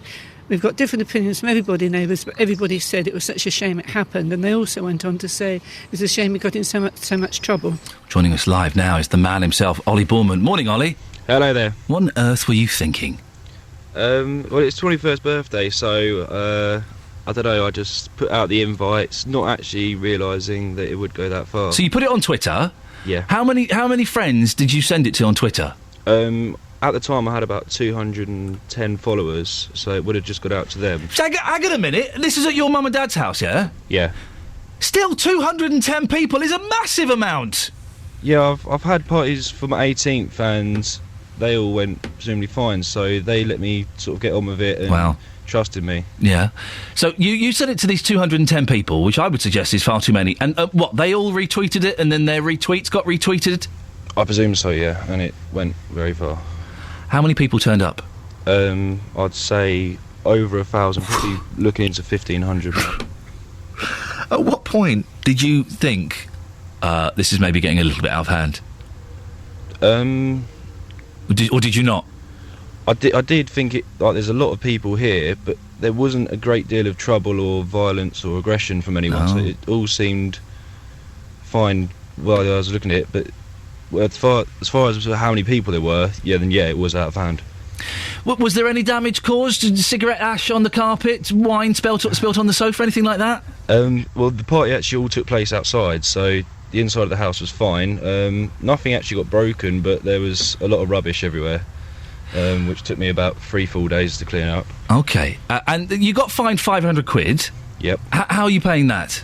I've actually already paid that off, but I did actually accept with court to do a monthly payment, which I have actually cleared. Good for you. But is it true the police wanted a bit more? Yeah, they actually wanted £4,600 in start as I walked into court, and then we managed to get it down to 500. What did your parents say, Ollie? Not too much, considering the fact that I did tidy it all up. I think they were just shocked that there was that many people, and then there was no damage or anything wrong. How big is your garden and your house if you can fit 1,500 people in there and it looks a little bit busy? The garden's about 3 to 4 acres. Flipper, that's a field! That's not a garden! Yeah. Well, Ollie, we'll end it there, I think. We've been slightly misled as to the size of that story. It's a field! It's not a garden! Jog on. Next. Next. That's not the story that was sold to me. Next. Oh, dearie me. We can talk to Dr. Simon Moores, Vice Chair. It's a field, not a garden! It's a field. I could get 1,500 people in a field! We can talk now to Dr. Simon Moores, Vice Chair of Conservative Technology Forum. Morning, Doctor. Morning. What, the internet's not all bad, is it? I do worry that there's a lot of scaremongering and fear around the internet, when actually it's an amazing resource, isn't it? Absolutely so. And I remember, you mentioned a field. I remember back in the 1990s, exactly the same thing happened as the previous story, but to a house at the end of the road where my office was, and the internet wasn't needed for that either. No, exactly. That's just hijinks. That's word getting passed around and a load of old nonsense. Yes, exactly so. We do hear all these stories. Paedophiles, children being forced to watch pornography, cyberbullying. Is it a real problem, or are we blowing it out of proportion? I think it's a problem we have to be aware of, and many people use the analogy of the old railways, either in the Wild West or here, to actually express the problems surrounding the safety of the internet. When you have a fantastic medium of communication like the internet, indeed like the railways, you're going to attract people who will try and exploit it. And that's true of any system. It can be a transport system, it could be a communication system. And that's very, very true of the internet. The internet has brought us a huge amount of good. After all, our economy virtually runs on it these days. But at the same time, there are opportunities for exploitation, and we see an awful lot of that either through very clever people or indeed sometimes through very stupid people too. We were talking to the NSPCC earlier on, and they were talking about younger people being bullied and abused on the internet and stuff. And this would be my solution. I've got 2 boys. They're very young. They're 3 and 1. But this would be my solution. And I don't know if I'm being naive here, Doctor. They're not allowed a computer in their room until they're 16 years old. And while they're living in my house, I have the right to go and look at their history, their internet, their browsing history, whenever I want. That would do it, wouldn't it? That's, I think, absolutely sensible. I mean, first of all, when you have a young person in the home, I think one has to exercise a level of common sense there. And certainly in a room, you should have a room where certainly that person or that young person has a PC or a computer that people can see. And at the same time that you have possible antivirus software which blocks unpleasant sites. The problem we're facing now, though, is the spread of devices like tablets and mobile phones. And government and indeed agencies like Get Safe Online and others haven't quite cracked how to deal with the problems this is now starting to serve the younger generation, when, of course, everything that was associated with bigger computers is now available on tablet devices and indeed on mobile phones. I'm addicted to Twitter, Doctor. I have a love-hate relationship with Twitter. I deactivated my account over the weekend, and the freedom I felt was amazing. But Twitter is like a fine heroin. Once I won't touch that. Once you touch it, you can't stop using it. Are you finding more and more people are becoming addicted to things like Twitter and Facebook? I think that's right. I have to confess I have a Twitter account now, and there is a certain addiction around it as you find you get more and more followers, and you feel almost compelled, and you may have found the same thing, almost compelled to write something just to let people know what you're doing.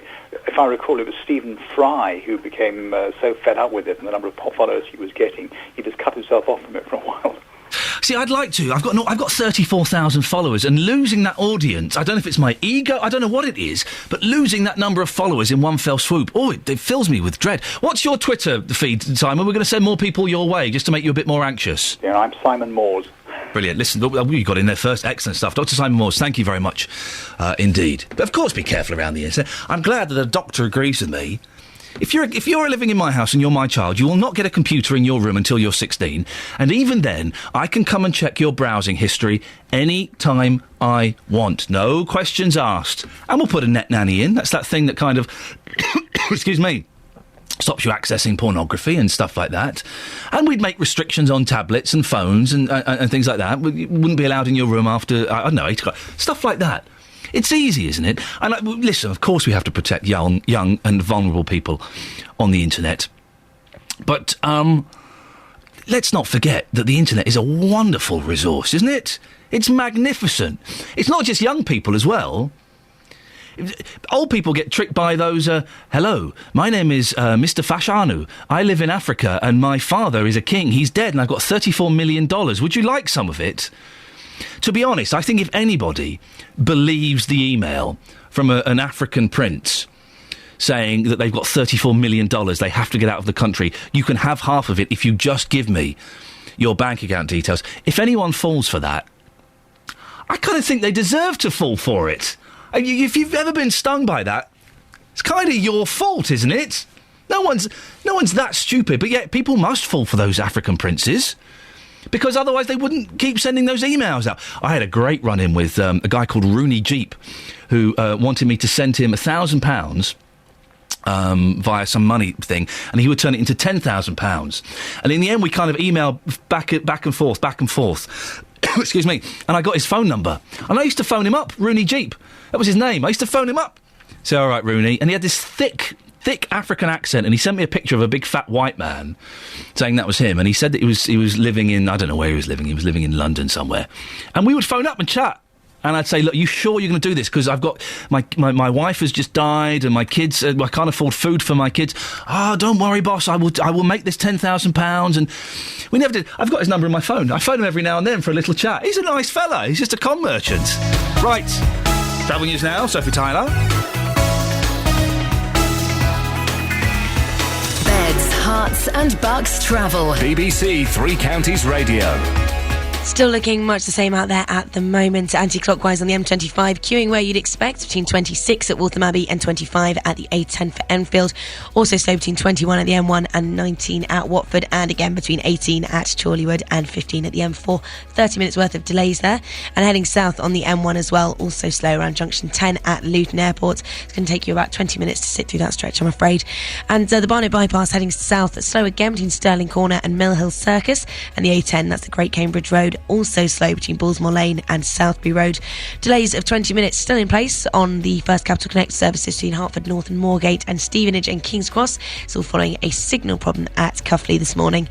Everything else not looking too bad at all. Sophie Tyler, BBC Three Counties Radio. Thank you, Sophie. 7:30 News and Sport. Here's Catherine Boyle.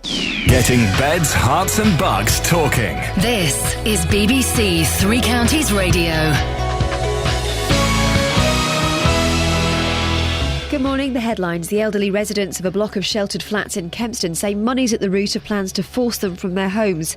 The Independent Examiner looking into the deaths of 3 patients at the Lister Surgery Centre says he has confidence in the care they received there. And 3 of David Cameron's most senior ministers have made a last-ditch attempt to persuade scores of Conservative MPs to drop their opposition to the government's proposals for gay marriage in a vote in the Commons later today.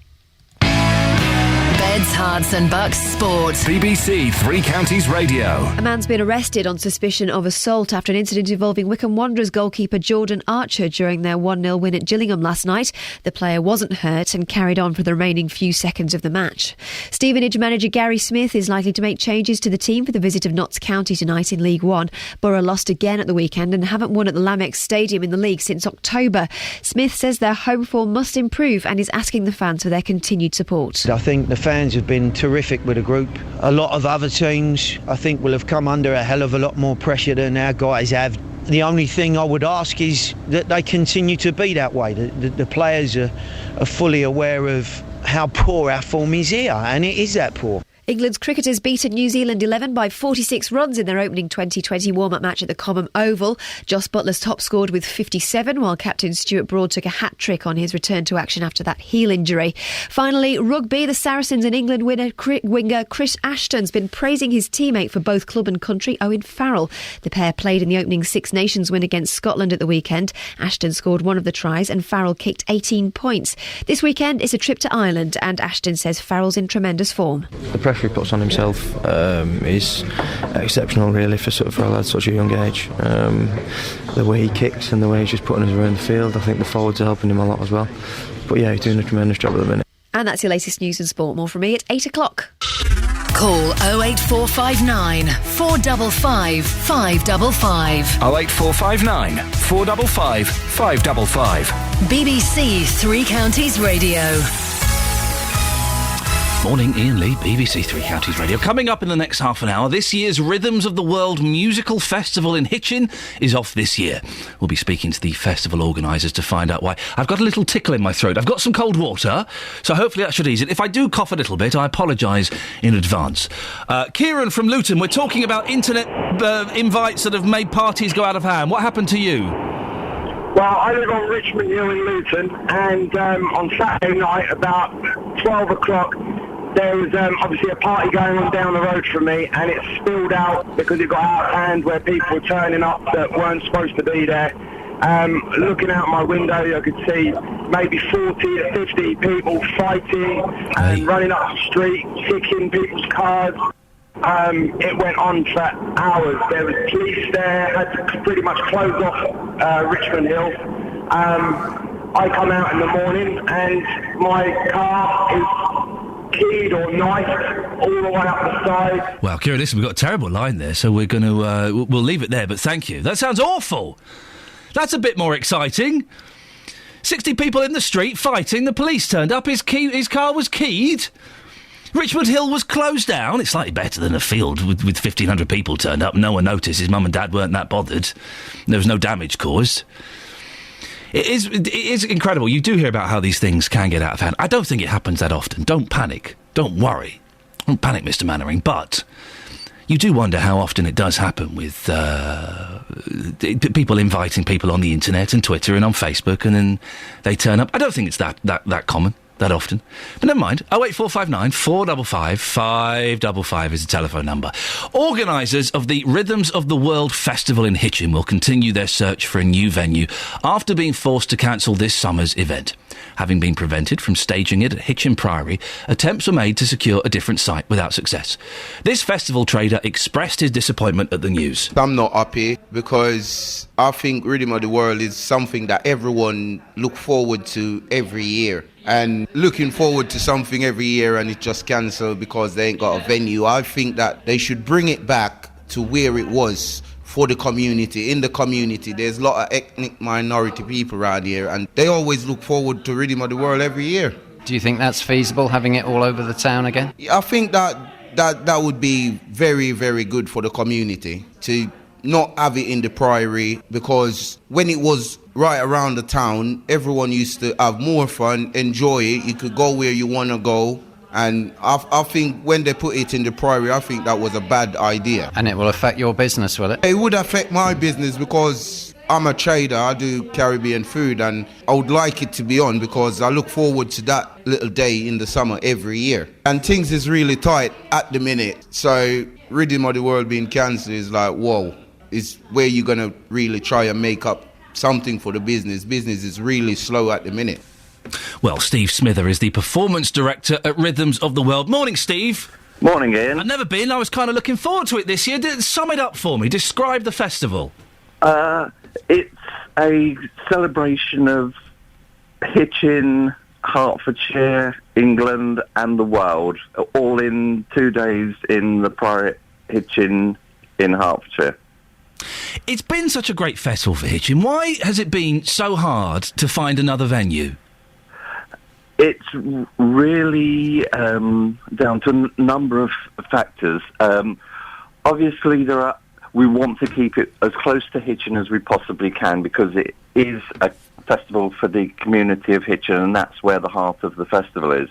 and to find a suitable piece of land which is in easy travelling distance has just been very hard to locate. We have been looking at a number of options, but we just haven't been able to conclude those negotiations in time for this year's festival.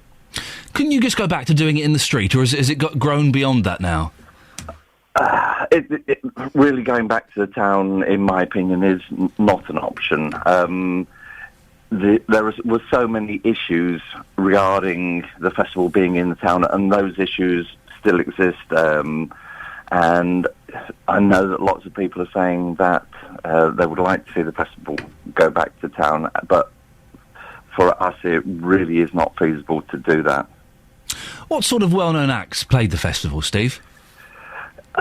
All sorts of acts have played over the years. I mean, last year, if you're a punk fan, we had The Damned playing. If you're an indie fan, we had Young Knives playing. If you're a folk fan, we had Blair Dunlop playing, who was recently a winner of the BBC Folk Awards. You work closely with our introducing show here, but we even had our own stage. What's Hitchin going to be like without the festival this summer?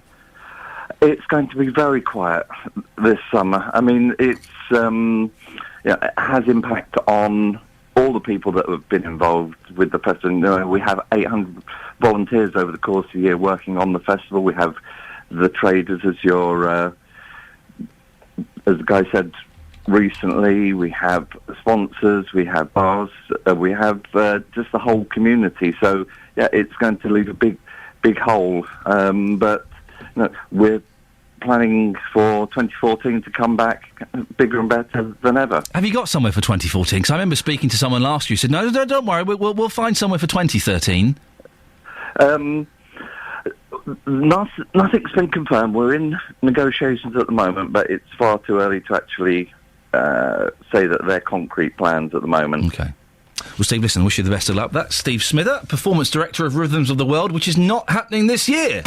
On FM, AM and online. BBC Three Counties Radio. There's a big vote today about gay marriage. You can't be opposed. What? Who could be opposed to gay marriage? It's just two people saying, hey, look, I'm in love with this person and we are going to give it the best shot we can at staying together for the rest of our lives. Where's the harm in that? Fred in Luton, there's no harm in gay marriage, is there? Oh, I think so. Why is that, Fred? Well, let's face it, so many couples today... Yes. The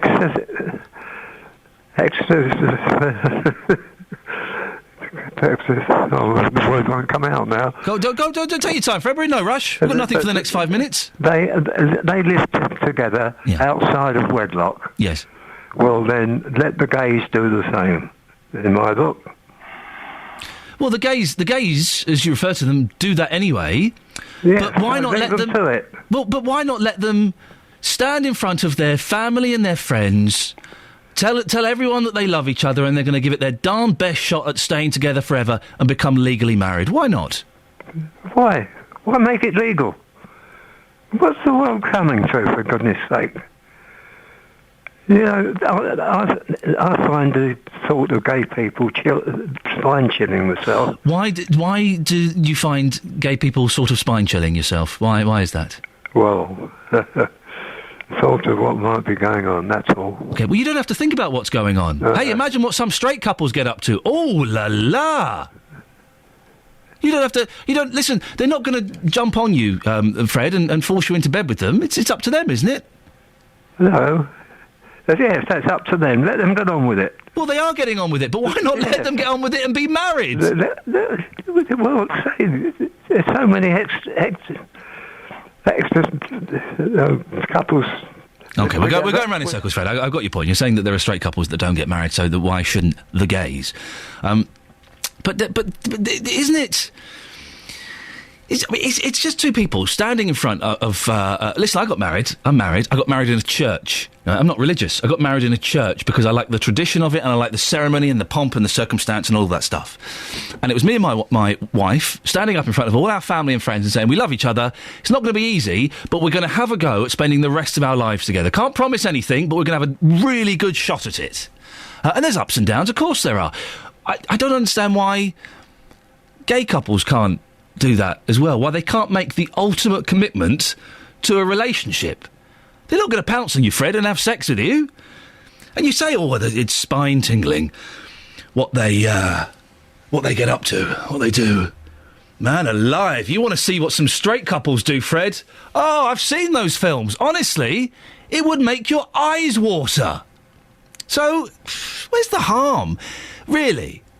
Good effort, Fred. I don't think it was a particularly good argument. If anyone else can do better than Fred... 08459 455 555 is the telephone number. Has anybody got a sensible, and I mean a sensible, well-thought-out argument as to why gay people can't get married? Fred had a crack at it. I don't think it was a particularly good argument. Well, straight people don't get married, so why let the gays get on with that. 08459 455 555. Has anybody listening to this, and really think about it before you call in, got a strong argument as to why gay people shouldn't be allowed to get allowed to get married? We're even saying that. Allowed. Let's allow them to get married. Shouldn't we? 08459 455 555. If you think about the argument you've got, really think about it. It doesn't stand up, does it? Really? You don't agree with what they do in bed? Well, that's fine, but that's not a strong enough reason to stop them getting married, is it? Really? Don't think so. Well, Jonathan Vernon-Smith will be back with the big phone-in from 9. Excuse me. Today he's asking, how do you want your MP to vote on gay marriage? You can start emailing Jonathan now if you want, jvsshow@bbc.co.uk. But between now and 9, has anybody listening to this got a good argument for why the gays, as Fred calls them, shouldn't get married? If you think about it, and if you listen to what you're saying, it's not a good argument. You don't like what they do in bed, right? There's no reason why they shouldn't get married. As I said, plenty of straight people do loads of weird things. Because of the Bible. I don't think the Bible says that gay people can't get married. 08459 455 555. You can go to Facebook on this as well. Facebook.com/BBC3CR. Or you can send me a text, 81333. Start your text 3CR. The rules here have changed slightly regarding texts. I'm only going to read texts out if you put your name on. And I know, and we've turned away some cracking texts this week because they didn't have names on. They were brilliant, and I kind of thought, well, maybe I should consider reading them out, but no, I'm going to be strict. Texts are slightly impersonal at the best of times, so to not have your name on it is churlish, isn't it? 81333. Start your text 3CR somewhere in there. Put your name, please. Right, travel news now. Here's Sophie Tyler. Beds, Herts and Bucks travel. BBC Three Counties Radio. Still looking fairly start-stop anti-clockwise on the M25 between 27 at the M11 and 25 at the A10 for Enfield. Slow again between 21 at the M1 and 19 at Watford, and also between 18 at Chorleywood and 15 at the M4. Can take you around half an hour to get through that stretch, I'm afraid. Southbound on the M1 also slow with delays of 20 minutes around 11 at Dunstable, and heading south on the A1 looking slow again on the Great North Road, actually just between the St Neots Junction and the Black Cat roundabout, and the A10 Great Cambridge Road. Great Cambridge Road. Still looking slow, just approaching the Bullsmore Lane actually, and the A110 at Southbury Road. The trains still looking a little bit tricky. Delays of around 20 minutes between Hertford North and Moorgate, and Stevenage and King's Cross.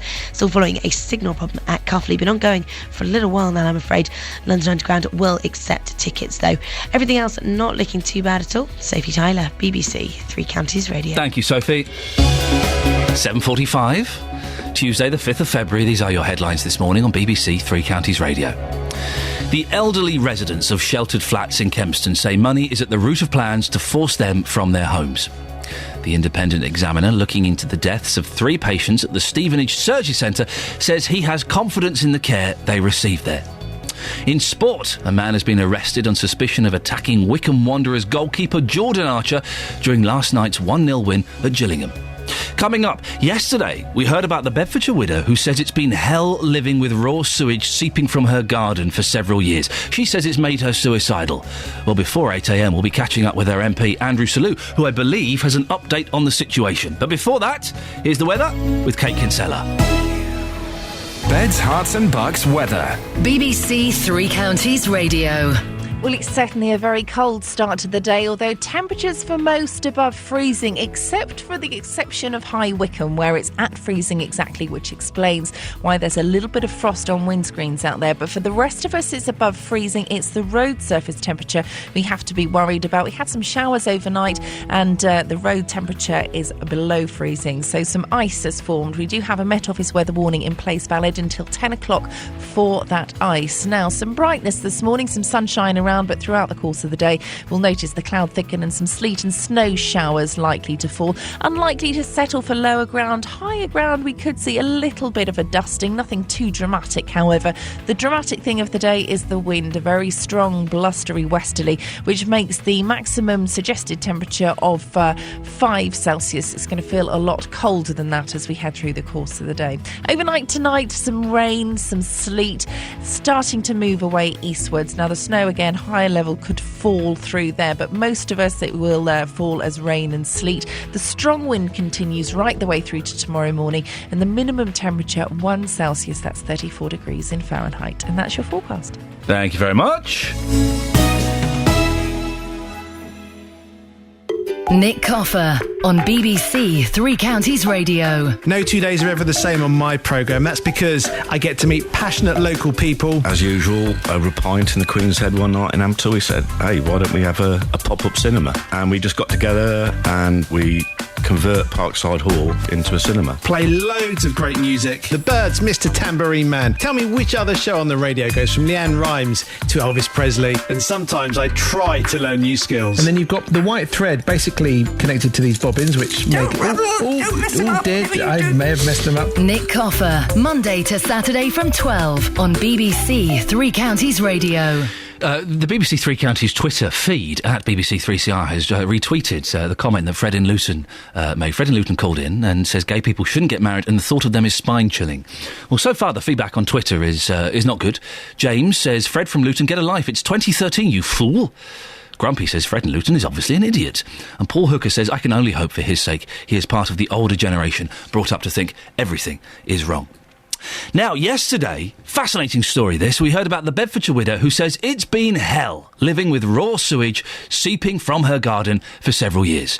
Heavy rain triggers the problem and leaves puddles of sewage outside Connie Manning's home at Tottenham and floods the lawn.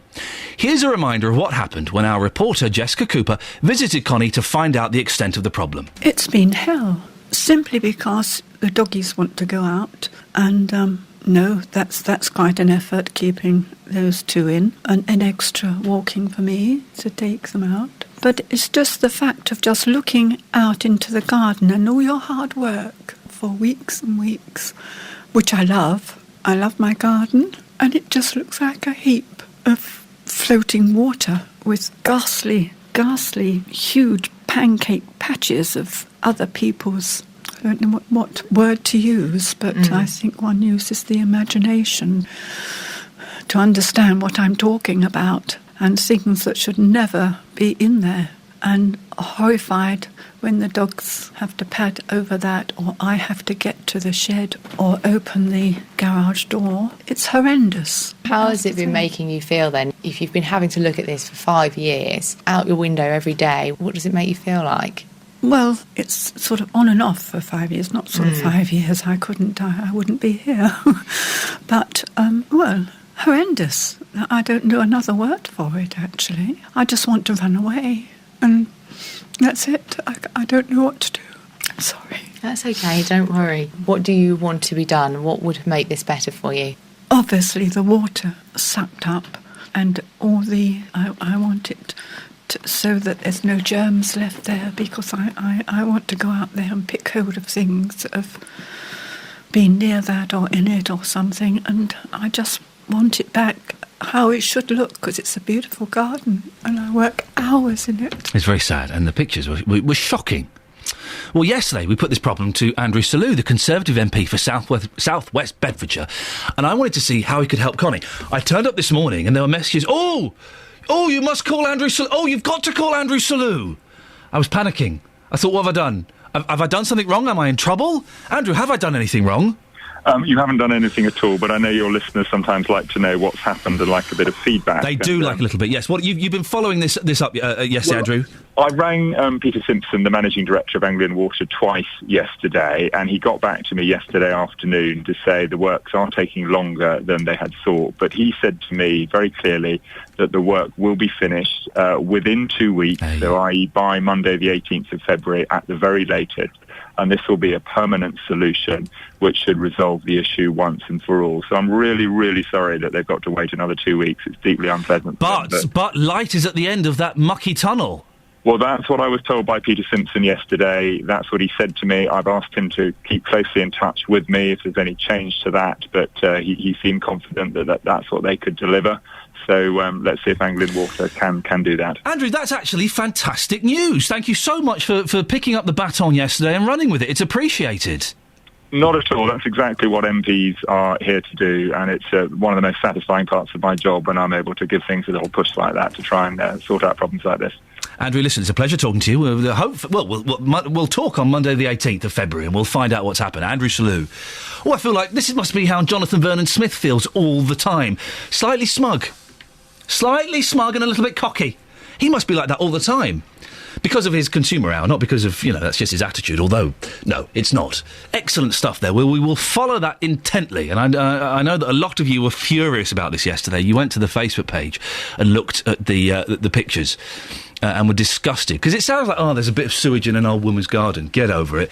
It's terrible. She has to have sandbags at her back door to stop the muck, and it's muck. You know the stuff that gets flushed down toilets? Yeah, it's that. To stop that going into her house. So good for you, Andrew. Well done. Hopefully, fingers crossed, we can speak to Connie or her son on February the 18th and everything will be all right. Wouldn't that be good? Wouldn't that be good? Talking about scams on the internet, it's Internet Safety Awareness Day today. And I don't want to big it up too much because I want people to celebrate the fact the internet is amazing. But, of course, we have to treat everything with caution. I got an email from Twitter the other day, which at first glance I thought was genuine. Until I clicked, it said, well, we've got to change your email and stuff like that, so if you can just log in. I thought, oh, hey, whoa. And then I clicked on the return email address, and it was 69XYZ. It was a made-up nonsense. So at a glance, I could be suckered in. But nobody could fall for one of those Nigerian prince scams, could they? Sheila in St Albans, they couldn't, could they? Well, I think you have to tone it down a bit, because there are people who are older, right, who do get a phone call, right, and they do think, I know, the old saying is if it's too good to be true, it's got to be, untrue. Yes. But sometimes you're not thinking, you say something, right, and maybe you're going towards the, Alzheimer's period in your life. Right. And before you know where you are, yes, you're sending money. What? And I'm being serious. No, what happened to you, Sheila? My sister-in-law is in America. Yes. And the other day, we found out that she'd been without electricity for 8 days. Right. And she's in her 70s, and she's been scammed. Well, what was the scam? What happened? By the way, you've won this money, but you need to send us X. When someone turns around and says, well, we're bringing it in a lorry, but we missed the turning and we've got to go back. I mean, you just think to yourself, well, hopefully a 5-year-old would think that's funny. Was she scammed on a computer or a telephone? No. It's a telephone. See, now I think that's a completely different thing, and because I think on the phone it's easier to be much more convincing and much more persuasive, isn't it? Unfortunately, even though everybody is saying to her, this isn't right, don't you realise that, this is just not logical. Yeah. She's sending the money to the point of it's a divorce in the family. What? She's now living in not very good accommodation. Yeah. And as I say, the other day she spent thousands. We're not talking about hundreds, we're talking about thousands. And the other day I found out that she hasn't had electricity for 8 days, and that's been cold. And she's going to die. She's going to die because she's going to have no food, no electricity, no nothing, because they're taking all her money. Did you say, Sheila, sorry, this is your sister-in-law? It's my sister-in-law, yes. That she's got Alzheimer's? No, she hasn't actually got Alzheimer's, but what I'm trying to say is I think it's like when people get older, yes, hopefully I haven't quite got there yet, but you do find that sometimes when people get older, things get stuck in their brain. What do you mean by that? Well, I had a little old lady who I used to sort of keep an eye on, and she was so sure that she'd won the lottery and that the people in the post office had kept her ticket. Right. And I turned round and I started to try and find out, because I thought, oh, how nasty, you know what I mean? Yes. But as things went on, we realised it was, yes, she did do the lottery, yes, she did have tickets, but it was in her mind. And you cannot persuade them otherwise. Yes, they believe the fantasy. And I think this is a kind of like, I say the word Alzheimer's or whatever you want to call it. It's when you're losing your mind. Yes. But you've not lost it. No. But there's a part of you. It's fraying at the edges. It's fraying at the edges, and you believe what you believe. Yeah. You know, like some people believe there is a God, some people don't believe there's a God, and you can't persuade them otherwise. So what's your sister-in-law? Yeah. Is she on her own now? What's happening with her? She's on her own in property, and as I say, I happened to speak to someone in the family the other night for another particular reason and said, how's your dad? And, he went and found Rosemary. She's had no electricity for 8 days, and he's brought her back to her place to have a sort of a wash and stuff like that. And she... And they're still got her. They're still got her. Is she still sending money to these people? Yeah. Is there no way, if she is on the... we're running out of time, so I'm going to try and be brief. You can't buy court because apparently she's giving it. She's giving it. They've tried all that. You can't get a court to say, actually, she's mentally unstable and what she's doing is we need to step in and get a power of attorney or something. No, because I wouldn't like to say she is mentally unstable. It's just that she's got this block, and nothing you say or do is, it's so deep. Aren't there nasty people in the world, Sheila? There are, and so your little scamming friend is not really a very nice person. Listen, Rooney Jeep is not a very nice person, Sheila. Thank you very much, Sheila in St Albans. What a sad story. I would say slightly different because it's on the phone, only in as much as it's much easier when you can hear a voice and someone can kind of respond to you instantly. It's much easier to be manipulated on the phone. But Sheila, thank you very much. I appreciate that. What a terribly sad story there. Right, travel news. Sophie Tyler. Beds, Hearts and Bucks travel. BBC Three Counties Radio.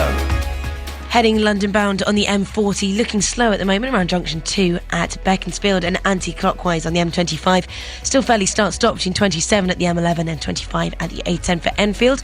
And again between 21 at the M1 all the way through to 15 at the M4, looking very slow at the moment.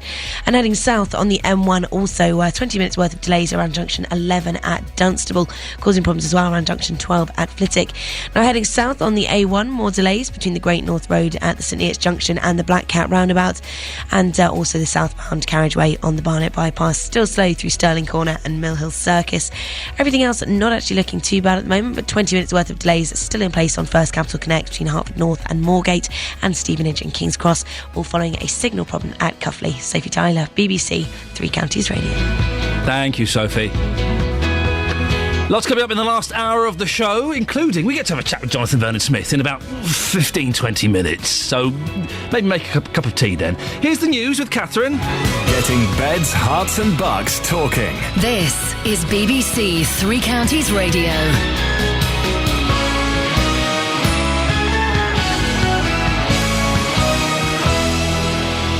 Good morning, it's 8 o'clock. The headlines. Housing Association accused of putting profits before people. Independent Examiner backs Stevenage Surgery Centre, and Wickham goalkeeper attacked during game. BBC Three Counties Radio. A group of pensioners are accusing a housing association of putting profits before people for forcing them out of their sheltered flats in Kempston to make way for families.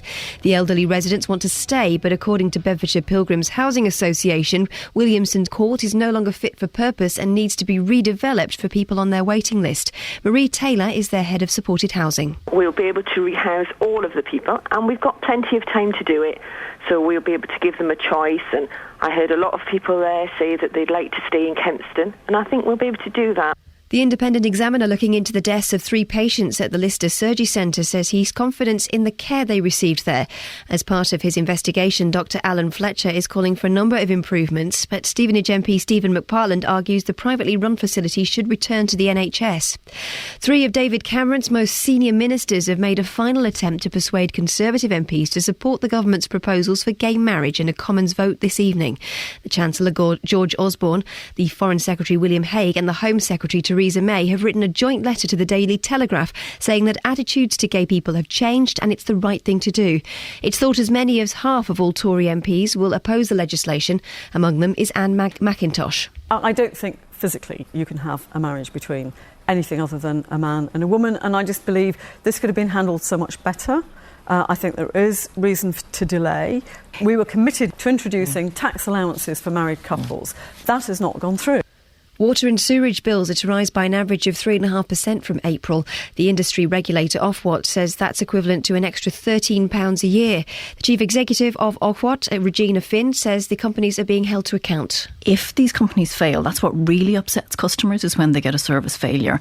And customers can be assured we are there to protect them. And over the last 6 or 7 years, we've had these companies put their hands in their own pockets to the tune of £550 million where things have gone wrong.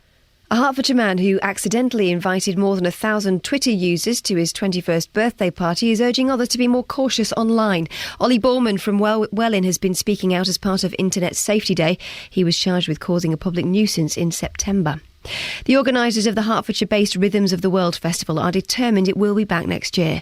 This summer's event's been cancelled after the owners of Hitchin Priory refused to host it. Kath Cole is on the festival's organising committee. We've had 5 very, very good years at Hitchin Priory, and the team there have been really supportive of us. But yeah, unfortunately the wet weather did take its toll last year. There was some damage to the ground, which obviously we've repaired, but that has taken its toll, and that was a factor or the major factor in us not being able to return there. In sport, a man's been arrested on suspicion of assault after an incident involving Wycombe Wanderers goalkeeper Jordan Archer during their 1-0 win at Gillingham. The player didn't receive any treatment and wasn't hurt and managed to carry on for the remaining few seconds of the match. The weather, bright spells and light snow showers today with a top temperature of 5 degrees Celsius, that's 41 Fahrenheit. There's more news and sport online at bbc.co.uk/3 counties. BBC 3 Counties Radio, first for news.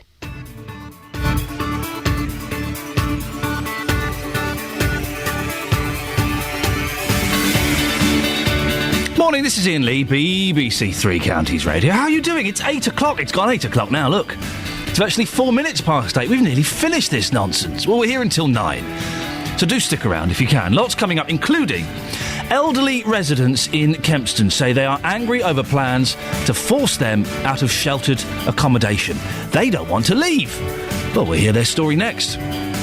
Former Energy Secretary Chris Hoon lied about asking his former wife to take speeding points for him. What have you lied about in the past? Remind me to tell you my story before 9 o'clock. Be honest. It feels good to confess things, so come on and tell me what you've lied about. Let's get it out in the open, shall we?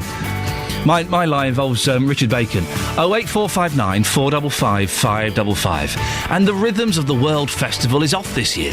We hear from people in Hitchin about why the festival means so much to the town. 08459 455 555. BBC 3 Counties Radio. And is there anybody listening to this who's got a strong argument about why gay people shouldn't be allowed to get married? Like a proper argument. Not just, I think it's disgusting. What they get up to, shocking behaviour. But a reason why 2 people who are in love shouldn't be allowed to stand up in a church or a registry office or a cathedral or a castle and say in front of all their friends and their families and in front of God, yeah, we're in love and do you know what? We're going to have a darn good crack at spending the rest of our lives together. Might not work, but we're going to have a good go at it. Why? I'm genuinely amazed that people feel so angry about that. Angry about people being in love? Really? 08459 455 555. Now, elderly residents in Kempston are upset that they're being forced to move from their homes, so the Housing Association can rent out the flats to families instead. Bedfordshire Pilgrims Housing Association will redevelop Williamson Court, which is sheltered accommodation, in order to turn it into family housing. It follows a 7-week consultation to address the oversupply of sheltered housing in Bedford. It'll affect more than 30 people in all, including 87-year-old Doris Bennett. I thought I was here for the rest of my life. Boilers keep conking out or something. You have to keep supplying new heating system. And they say that's too expensive to do. It ain't. It's all money in the end. Apparently they're paying us out compensation. But I don't want compensation. I want to stay here. Would that help you along, though? Do you think it will help? Well, yes, Is it good of them? They're going to have somebody to pack it all for us. They're going to have somebody else to do something else. But they're taking that money out of your compensation money. So you're not really left with that figure at the end of the day? Of course you're not. Everything's handy. I just go over the road there to my hairdressers. Friends are all here. I mean, we might catcall each other, but it's all done in fun. I was very happy living here. I don't think I will be when we move. Where are you going to be moving to, do you know? I want to like to stay in Kempston, but I practically lived here ever since I was a child. I'm more or less established here, you know what I mean? And what about your family? Are they close by as well? The eldest one lives in Rushden and the other one lives in Roxton. Well, they'll be helping me, yeah. Well, that's reporter Serena Farrow speaking to Doris Bennett, one of the residents who's being forced out of sheltered accommodation in Kempston. BPHA say there are currently far too many empty homes in the area. Well, Karen Perry is Chief Executive of Age UK Bedfordshire. Morning, Karen. Good morning. What effect will moving have on these elderly people where the average age is 80? Well, I think we all know that moving house is one of the most stressful things that happens in our lives. That sort of ranks very, very highly. That's fully understood and comprehended by most people. And to force people to move at a very late age of 80 plus is going to have a massive physical impact on these people, but also, and I think more importantly, more acutely, it's going to have a massive impact on their mental well-being and their mental health. Stress levels at that age manifest themselves in depression, but also it can bring on acute neurological type sort of things. This could be the starting point for some older people, and I'm not saying everybody, but there is a risk, a great risk to mental health, and the mere fact of moving out of a community into another community that's strange to them is going to be a huge, huge thing for these people. The lady that you had on your station, she's 86. She's lived most of her life in and around Kempston. Where is she going to be? Is she going to be in one of the high-rise blocks in Bedford? Is that going to be where she's going to end up? That's not going to be suitable for her. We spoke to someone from BPHA, and she said, I said, will they be with their friends? Well, they'll be with other elderly people. But that doesn't mean they're necessarily going to get on. It's like saying, well, you'll be with some blokes here. I don't get on with a lot of blokes. You're not just going to get on just because you're 86. That's right, and we all choose our friends. We can't choose our families, but we tend to muddle along with them. But we all choose our own circle of friends, don't we? Who has the right to say to somebody, actually, we're going to up sticks? If somebody came along to you, Ian, and said, well, actually, we're going to move you now. We're going to put you from this area into this area. You know, that is a massive, massive thing. Human rights, where do human rights come in here? That's one of the other issues. But for older people, they're going to feel disempowered. They're going to feel as if they've lost control of their own lives at a later stage, their memories.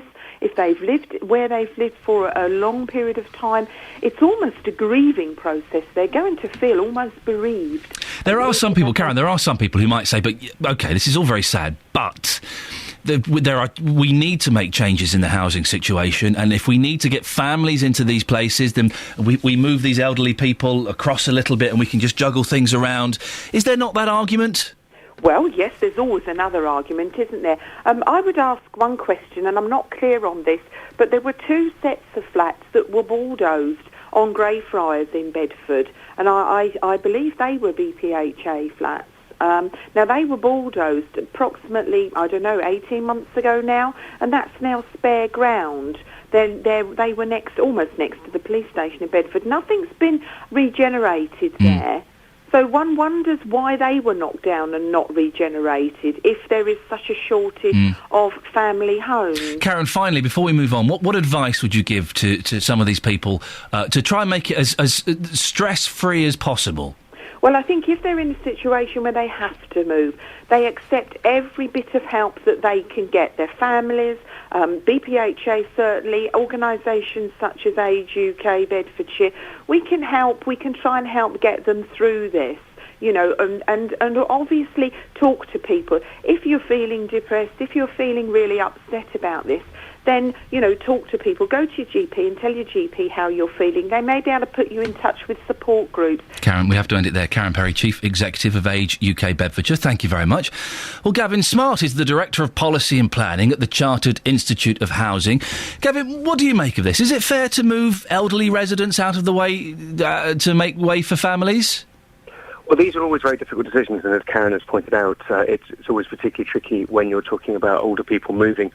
I suppose what I would say is that these are never decisions that any social landlord takes lightly. And of course, as you alluded to in the last part of your conversation with Karen there, what social landlords are always trying to do is to balance the need from people across different communities and across the age spectrum, and to try to work out what's the best possible way that we can meet housing need with the limited resources that we have available. And that can lead to difficult decisions, but as I say, nobody takes these decisions lightly. There is a social housing problem. What do we do? Is it the case that a lot of people are going to have to suffer and we're going to have to move some old people to get families in, or is it building new homes? What is the answer?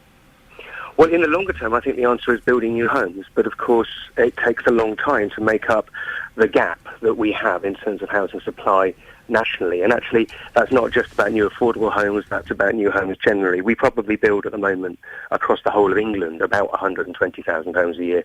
We may need really to be building closer to double that number if we're going to deal with the undersupply that we've got. So in the shorter term, I think it is about trying to make the most effective use of the homes that we have.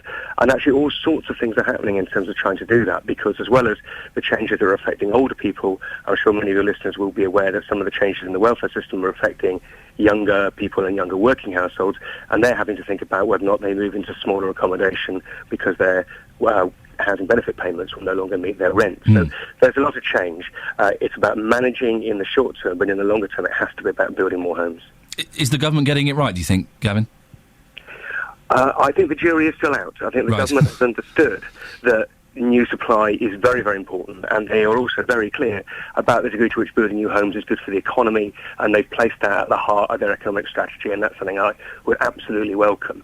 The challenge for all of us is that the distance from making the policy announcement to seeing the homes arriving on the ground is quite a long one still, and we need to get better at seeing action more quickly.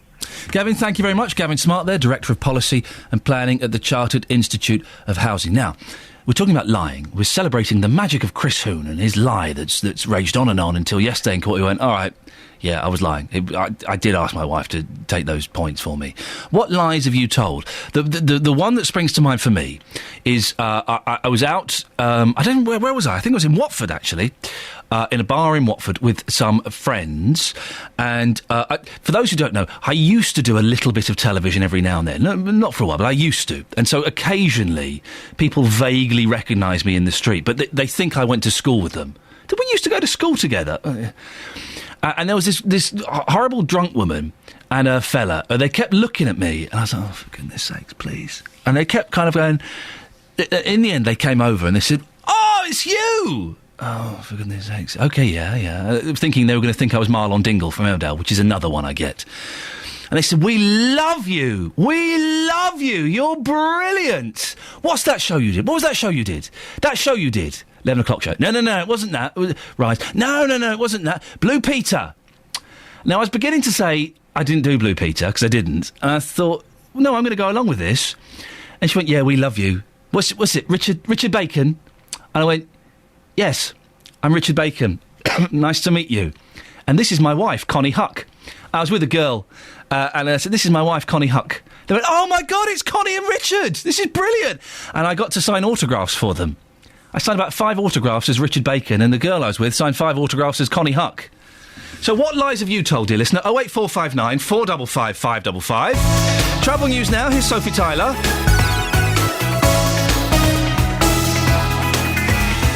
Beds, Hearts and Bucks travel. BBC Three Counties Radio.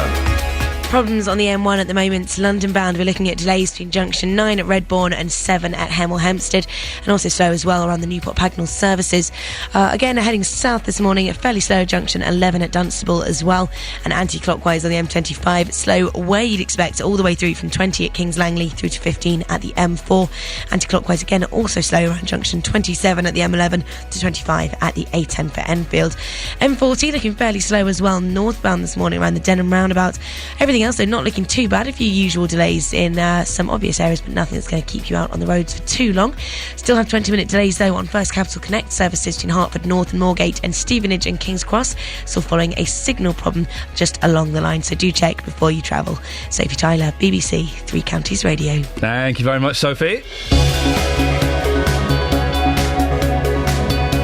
Morning, it's 8:16. It's Tuesday, the 5th of February. These are your headlines this morning on BBC Three Counties Radio.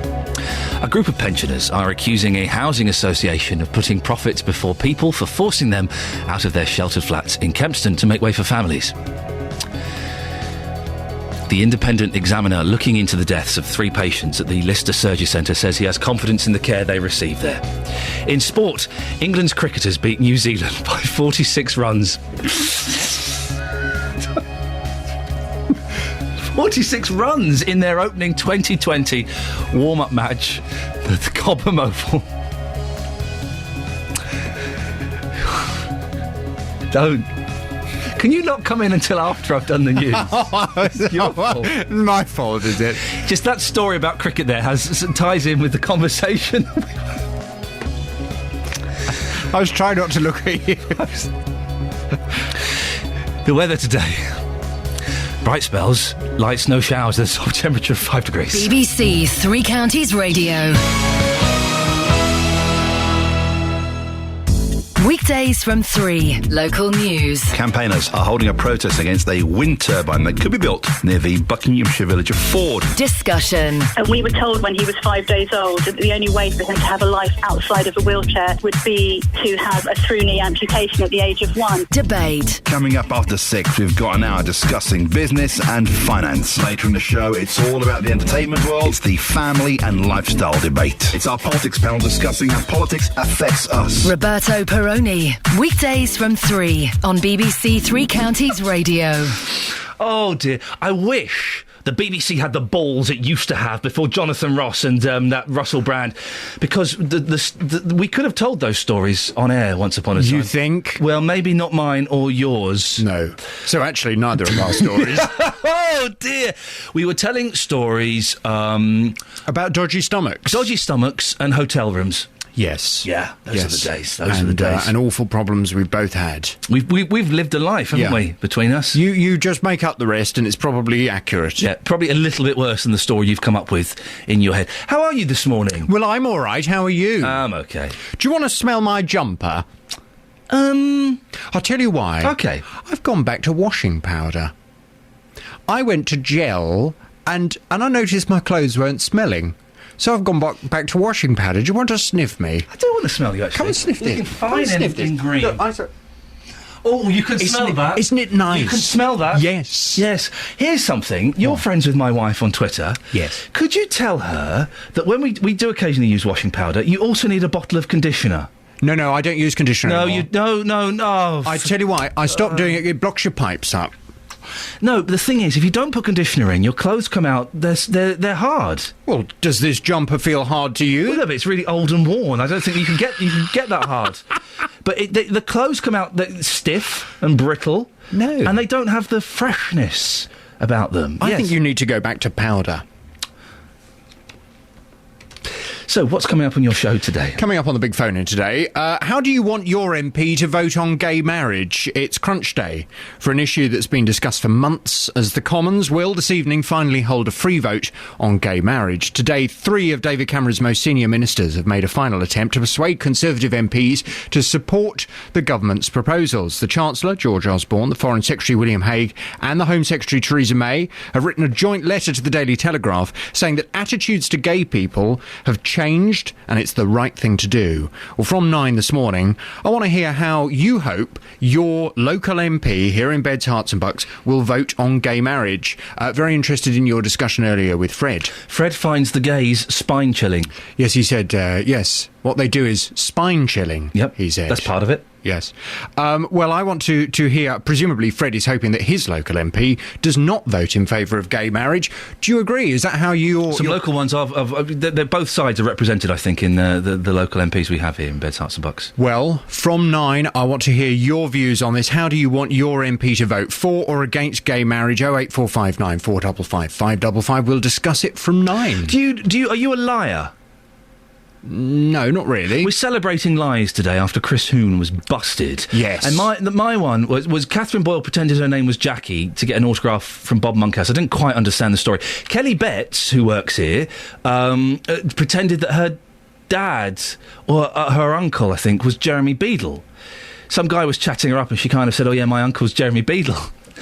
And then when Beadle died, she got loads of messages of, I'm really sorry to hear about your uncle dying. It must be really sad. And she's like, what?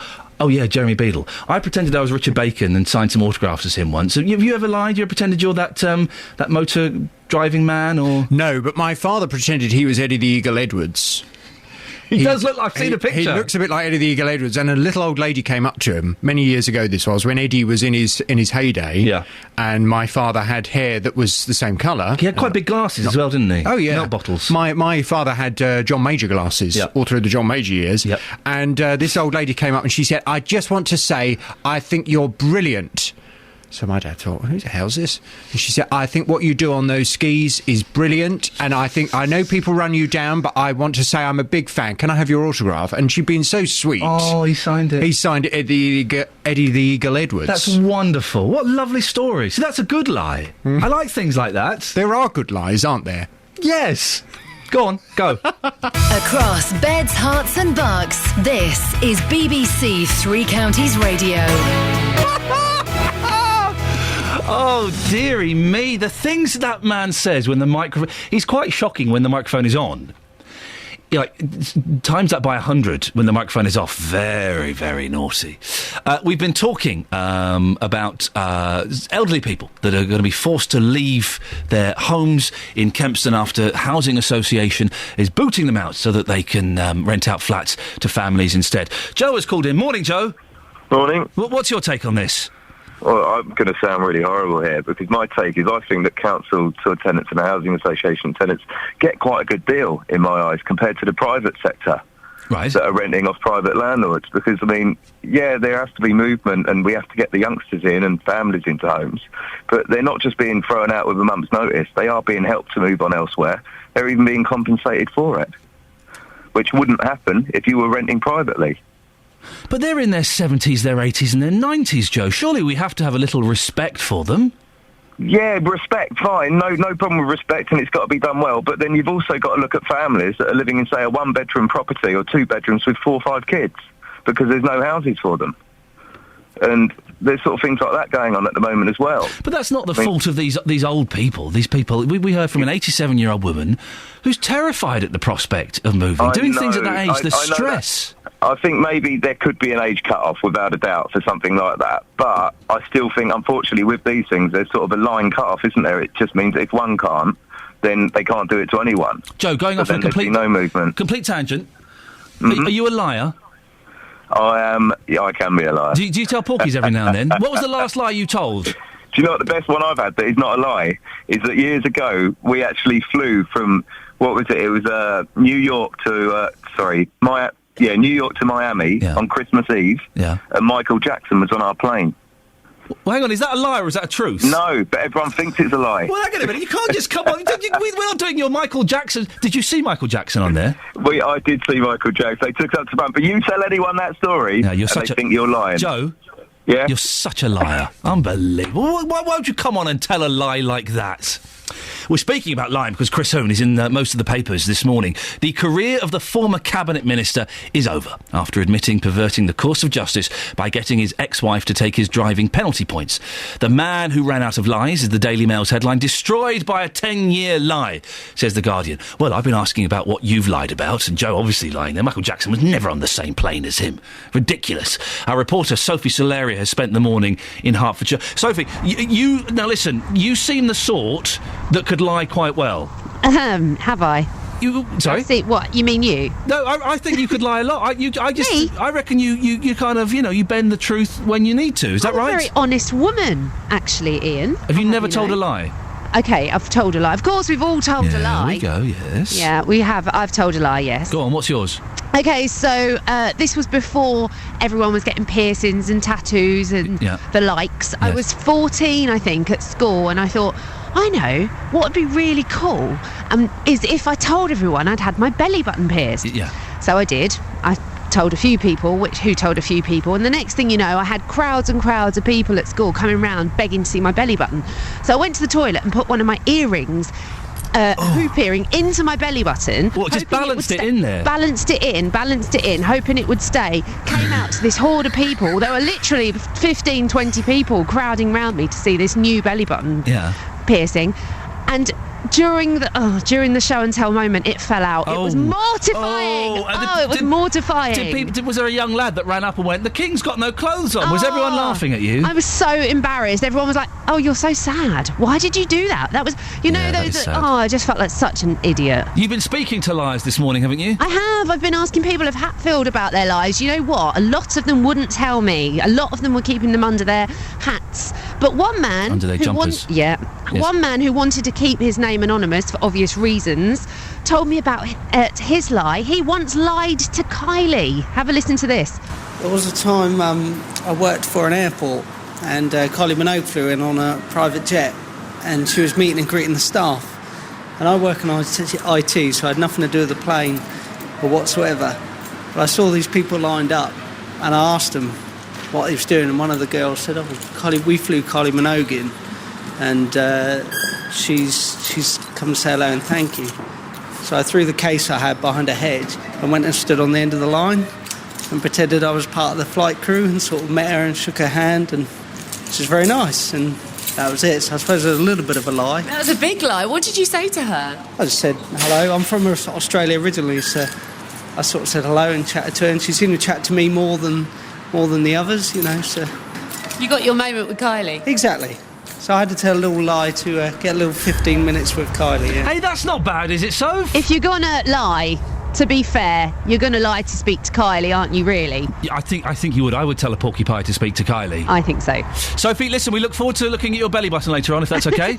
No worries. I'm assuming it's an innie, not an outie. I actually got it pierced after that, just so that I could try and redeem my cred. Prove it.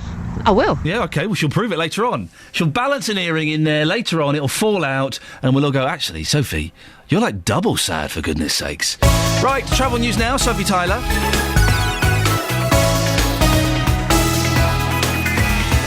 Beds, Herts and Bucks travel. BBC Three Counties Radio. Motorways looking busy this morning, heading north on the M1. One lane is closed and it's queuing at the moment following an earlier accident between 12 at Flitwick and 13 at Bedford. It's lane 1 of 3 that is currently closed. And London bound as well, still looking at delays between 9 at Redbourne and 7 at Hemel Hempstead. And also very slow this morning around Dunstable at junction 11. Anti-clockwise on the M25, start-stop between 20 at Kings Langley and 16 at the M40. And start-stop as well just around junction 27 at the M11 and 25 at the A10 for Enfield. Heading south on the A1, still slow between the St Neots Junction and the Black Cat Roundabout, and the Barnet Bypass also slow between Stirling Corner and Mill Hill Circus. Everything else not looking too bad at all this morning, but don't forget we do have delays of 20 minutes on First Capital Connect services in Hertford North and Moorgate and Stevenage and King's Cross as well, following a signal problem at Cuffley. Sophie Tyler, BBC Three Counties Radio. Thank you very much, Sophie. Right, it's nearly 8:30. Let's get the latest news and sport now. Here's Catherine Boyle. Getting beds, hearts and bugs talking. This is BBC Three Counties Radio. Good morning. The headlines. A group of pensioners are accusing a housing association of putting profits before people for forcing them out of their sheltered flats in Kempston to make way for families. The Independent Examiner, looking into the deaths of 3 patients at the Lister Surgery Centre, says he has confidence in the care they received there. And 3 of David Cameron's most senior ministers have made a final attempt to persuade Conservative MPs to support the government's proposals for gay marriage in a Commons vote this evening. Beds, Hearts and Bucks Sport. BBC Three Counties Radio. A man's been arrested on suspicion of assault after an incident involving Wycombe Wanderers goalkeeper Jordan Archer during their 1-0 win at Gillingham last night. The player wasn't hurt and carried on for the remaining few seconds of the match. Stevenage manager Gary Smith is likely to make changes to the team for the visit of Notts County tonight in League One. Borough lost again at the weekend and haven't won at the Lamex Stadium in the league since October. Smith says their home form must improve and he's asking for the home fans to carry on supporting them. I think the fans have been terrific with the group. A lot of other teams, I think, will have come under a hell of a lot more pressure than our guys have. The only thing I would ask is that they continue to be that way. The players are fully aware of how poor our form is here, and it is that poor. In rugby, the Saracens and England winger Chris Ashton's been praising his teammate for both club and country, Owen Farrell. The pair played in the opening Six Nations win against Scotland at the weekend. Ashton scored one of the tries and Farrell kicked 18 points. This weekend it's a trip to Ireland and Ashton says Farrell's in tremendous form. The pressure he puts on himself is exceptional, really, for a lad such a young age. The way he kicks and the way he's just putting us around the field, I think the forwards are helping him a lot as well.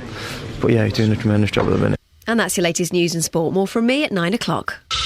Call 08459 455 555. 08459 455 555. BBC Three Counties Radio.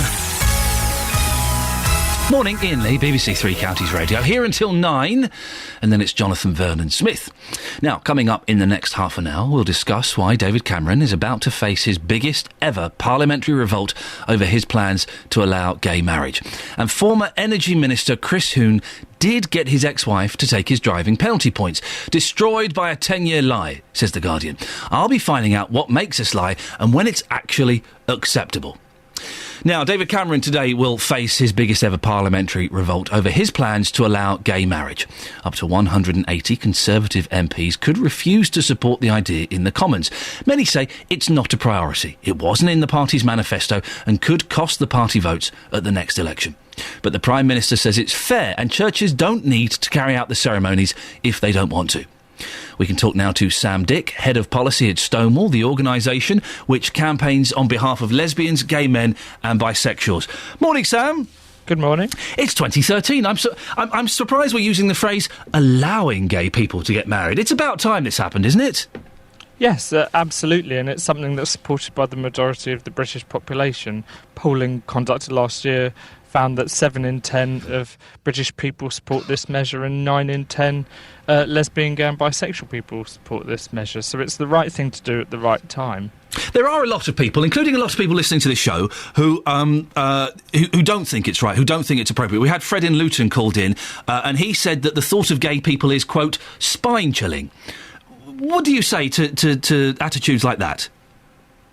Well, the debate around marriage has brought a lot of deeply offensive views about gay people out of the woodwork. And that in itself is one of the reasons why marriage is so important, because, you know, whilst gay couples have exactly the same loving, committed relationships as heterosexuals, they're still treated in law and viewed by wider society as being different when there is no difference. And that can only help to perpetuate sort of the offensive views of gay people that we've heard so much recently. Why is it so important? Can you explain, for those who are perhaps struggling with this a little bit, why is it so important for gay and lesbian and bisexual people to have the right to get married? Why isn't civil partnership enough? Well, marriage is a widely respected and upheld institution. It helps promote stability of couples and society. But currently gay people are banned from that. And while civil partnership does provide people legal rights, it isn't widely accepted as being the things that couples should aspire to. And just to give my example, you know, my sister is getting married this summer. She will be inviting my friends and family, and they'll all be able to celebrate that marriage. But when me and my partner want to do the same thing, we will have to do something different, and that causes, you know, anguish to people like my parents who just want their sons and daughters or their relatives treated exactly the same. Here's look, I'm looking on Twitter now, and Tom has posted in reference to Fred. Fred means that gay people should keep homosexuality behind closed doors. The rest of us are fed up about hearing about it. Do you ever get that? Could you understand that, Sam? That people are fed up having this rammed down their throats? Well, not really. There is homophobia out there in society. Lesbian, gay and bisexual people still experience discrimination, and we're still treated differently. And all the organisations like Stonewall and lesbian, gay and bisexual people want is equality. They don't want to shove it down anyone's throats or anything. They just want to live their lives, be treated equally and get on with it like everyone else. How do you think the vote is going to go today, Sam? Obviously, we don't take any vote for granted, and we're still going to work hard right up to the vote itself this evening. But we are cautiously optimistic the majority of MPs will do the right thing and vote in support of it tonight. Would you want to get married? I would like the choice to get married. Yeah. And currently, that's just not available to me. But obviously, if I mentioned that to you before I had the conversation with my partner, an argument would be waiting for me at home. Yeah, but now you're going to go home and he's going to go, hang on a second, you don't want to get married? I've put you on the spot slightly. I don't want to do a horrible Jeremy Kyle thing where you come out and you propose live on air. That would be awful. Yeah. But the churches will still be, even if this goes through, churches will still be able to say, you're not doing it in here. So it's not quite the level playing field that it sounds like, is it? Look, Stonewall don't support forcing any religious organisation to go against their beliefs and marry people if they don't want to. And this bill will not do anything to force religious organisations to do that. But it's really important that the handful of religious denominations that want to celebrate the same-sex marriages of their congregants can do so without other religious organisations or the state interfering in that. So it's an important issue of religious freedom for those organisations that want to be allowed to do it. Sam, lovely to talk to you. Sam Dick there, who is head of policy at Stonewall. I'm supposed to be impartial on these things, but I can't on this one. I genuinely don't see what the problem is. How could you disagree with two people, whatever sex, standing in front of their friends and family and in front of God, if that's your thing, and saying, we love each other and we're going to have a blooming good go at making this last for the rest of our lives? Well, I genuinely, I'm left scratching my head. And Fred said, what they get up to. He disapproved of what they get up to in the bedroom. But, hey, man, you should see what some straight couples get up to. Oh, boy, that's some real freaky stuff. Well, after 9 this morning, JVS is back with his big phone-in. He's asking, how do you want your MP to vote on gay marriage? You can start calling him now if you want. 08459 455 555. Talking about lying after Chris Hoon has announced that, yes, actually, he was speeding, and yes, he did get his wife to try and take those speeding points, those points on his licence. We're celebrating the magic of lying this morning. John from Milton Keynes. Morning, John. Morning, Ian. How are you, mate? Yeah, I'm good, thank you. I'm enjoying the cathartic thing of unburdening myself. What lies have you told, John? First, Ian, is Ian your real name, or are you lying about that? Well, I tell you something, Lee isn't my real name. Right. Well, it is now. It's not the name I was born with. Okay. If it wasn't the name I was born with, and for a long time I used it, but it is now by deed poll. But yes, isn't it? Okay. John is my real name. Okay, right. So are you sure? Are you sure John is your real name? I'm sure. I need to check my birth certificate to make sure that I'm not lying. I don't trust anything about you, John. Already, I'm smelling a big rat. But go on. Yeah, okay. A bit of a big porky. I went to the States with one of my friends many years ago, probably about 10 years ago now, and we went to a bar in California, and we started chatting to everybody in there, and they're coming over to us because we're English. Yeah, they love the English accent over there. They love the English accent. They love the English accent. And if you tell them a porky, it seems to go right over their head. Yeah. And basically two girls come up to us and started chatting to us, and they said, what do you guys do for a living? And my friend said, about me, I'm a pilot, and I really do have a pilot's licence, but it's a private pilot's licence. Right. But all they knew was I'm a pilot. And they said, what planes do you fly? And I said, well, I fly Concorde. Oh, If you're going to lie, go in with a big one. That was a biggie, wasn't it? And that seemed to work for the whole evening. The whole evening we were there, and they were all over us because they thought I was a Concorde pilot. And they said, well, what do you do? The other guy, and he said he was a flight attendant on Concorde. Beautiful. So, Beautiful. So it was the best porky. It was the best porky, on the spot porky that I could think of. And sometimes, though, isn't it fun being in a lie? I told a tiny little lie the other week. I stopped at a service station at a Starbucks. Now, Starbucks do this thing, which really annoys me, where they say, "What's your name, sir?" And then they write your name on the cup, and then when it's ready, they go, "Ian, latte for Ian." Well, my favourite little lie now is going in and giving them false names. I was Stephen in a service station. I told them I was called Stephen, and I got a buzz off it. I was really excited. Yeah. Sometimes you get through life better if you tell porkies. I think. Well, because I've been turned down for certain things, for all sorts of things before. If you're honest, sometimes it doesn't get you. Are you saying you've had jobs and sex because you've told lies?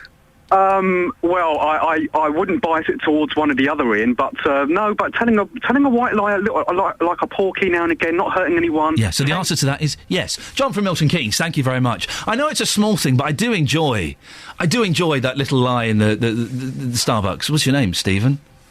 It's fun! It's fun! Do it! Everyone, I don't want them to know my name. Not the worst lie in the world. This is a text from Phil. But when I left home at 18 to start a career, I used to go back home at the weekend. On Sunday evening, I would drive the 2-hour journey back to where I stayed in the week, and my mum would tell me to give 3 rings when I got back. The old give 3 rings. Instead of driving straight back, I would go and spend some quality time with my girlfriend. Set off late and stop somewhere in the middle of nowhere to give my mum 3 rings and just hope she didn't ring me back and find out what I've been up to. There, it's finally off my chest. I feel much better. With mobile phones, mums don't do that now. It was always give me 3 rings and I'll come and pick you up. Don't put 10 pence in the slot. 3 rings, I'll come and pick you up. We don't get the 3 rings anymore. Does anybody do the 3 rings anymore? All these kids are going, what? 3 rings, is that? Is that like a text message? Freddie is in Hemel Hempstead. Freddie, you've called in about gay marriage. I am indeed. Yes. What's your what do you want to say? I think in essence it washes away at the fabric of society. In fairness, we've become a very accepting nation. And we're going through this phase of everything is acceptable. But I wonder if we do that for political votes or political acceptance. Well, people are saying that by David Cameron giving the thumbs up to gay marriage, he's going to be losing votes. I don't think it's really up to David Cameron or any politician to decide what's right and wrong. This isn't really a discussion about homosexuality as such. This is a discussion about the next generation of what we accept today. We are allowing people to think that that's right for tomorrow. Right, and so I'm confused as what you're saying, Freddie. Are you saying that gay marriage is right or wrong? I think it's completely wrong. Why? Marriage in itself... Marriage is wrong? The marriage is between a man and a woman. Why? It's not because it's always been the case, because the purpose of it is to produce a family. But things change and evolve. You say it's always been the case, but we can be the brave, bold generation that takes that brave step and says, well, hang on a second, marriage isn't necessarily about children, because people get married who can't have children. It's about love, and it's about commitment. If that's the case, then you can be in a long-term committed relationship. But you can't be married. But something that's not faithfully right today, whatever faith you follow... If the faith yesterday was that God does not accept homosexuality, why is it that because David Cameron legalised it today, it becomes acceptable? Well, he's not legalised homosexuality. That was legalised in the late 50s or early 60s. I'm referring to the marriage. To the marriage aspect, OK. Yeah. So you're coming from the religious point of view that God frowns on homosexuality? I think I'm coming from both morality and religious. Well, you're not. You're coming from religious. The morality side that argument doesn't stand up because you're saying it's immoral for 2 men to be in love with each other. No, I'm not. Well, what's your morality argument? I'm saying it is wrong for 2 men to have a child that they look after. We're not talking. Whoa! Tangents. Freddie, we're not talking about children at all. We're talking about marriage. I accept that. But then you've gone off on the tangent about children. That's got nothing to do with this. Are you saying it's immoral for 2 men to be in love with each other? Well, my personal view is I do actually think homosexuality is immoral, right? In what way is it immoral? My personal view. I think it's wrong. A relationship between 2 people of the same sex should not be a relationship that's encouraged, and it should not be a relationship for for children to view. Stop talking about children. Children have got nothing. That's a completely different argument. I'm trying to establish why you think that a homosexual relationship is immoral. Can I ask you a question? Yes, you can. Just one question. Yes. Everything we do today is observed by our kids. It is about children.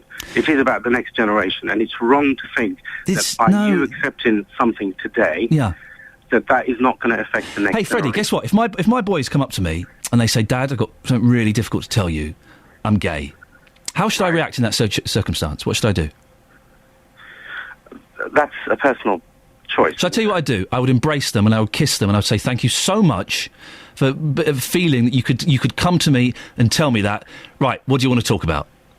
I would embrace them because it's wonderful that they are able to establish exactly what they are.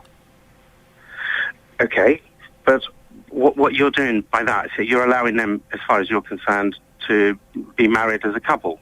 So if, for argument's sake, your son, you're a grandfather at this point, says to you, actually, I'd like to have a relationship with my son, will you accept that too?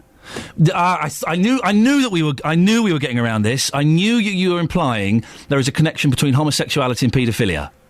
No, it's not about paedophilia. So you're saying my son, if my son has a child, and he comes to me and asks if he can have, sex with my grandson? In effect, yes. That's nonsense, Freddie. It's nonsense. Nonsense. Bye-bye. Ta-ta. Bye-bye. I knew we were skirting around that. I knew that's why I was staying with Freddie. Both of them have been called Fred. Isn't that interesting? I knew that's what we were heading towards, that homosexuality and the paedophilia argument. No, Freddie. I'm not even going to have that discussion because that is just... You're in the realms of fantasy now, my friend. It was worth pursuing because I knew we'd get there eventually. Right, 8:46, travel news. Here's Sophie Tyler.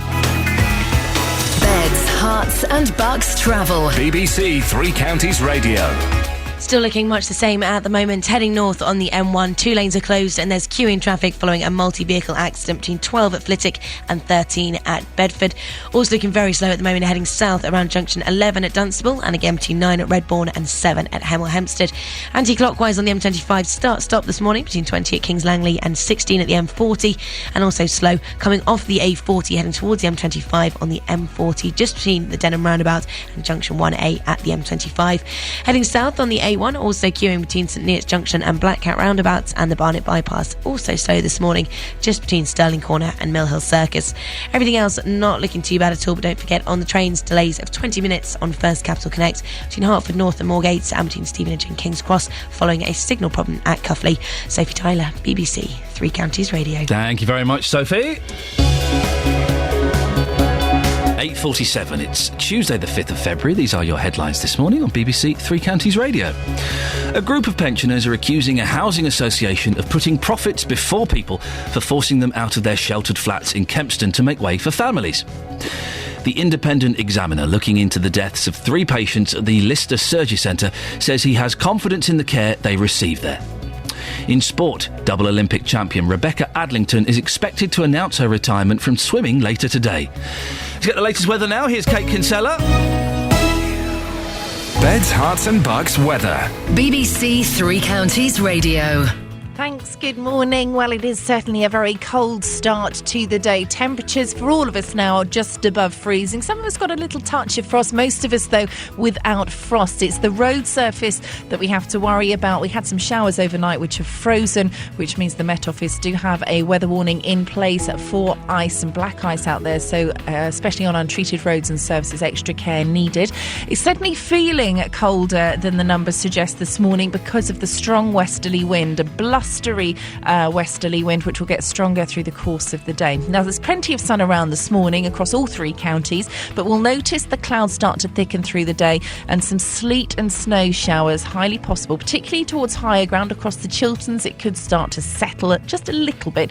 Lower level, it's likely to fall as sleet or even rain if you are on a lower level. Temperature wise though, a maximum of 5 Celsius, feeling colder than that, 41 degrees in Fahrenheit. Overnight tonight, rain, sleet, a bit of a wintry mix with us for a time, but then it will move away eastwards. The strong wind continues right the way through to the early hours of tomorrow morning. Minimum temperature down to 1 Celsius. That's 34 degrees in Fahrenheit. And that's your forecast. Thank you very much. Did you know you can get in touch with BBC Three Counties Radio wherever you are? Via Twitter, at BBC3CR. Join us on Facebook, facebook.com/BBC3CR. Call us on 08459 455 555.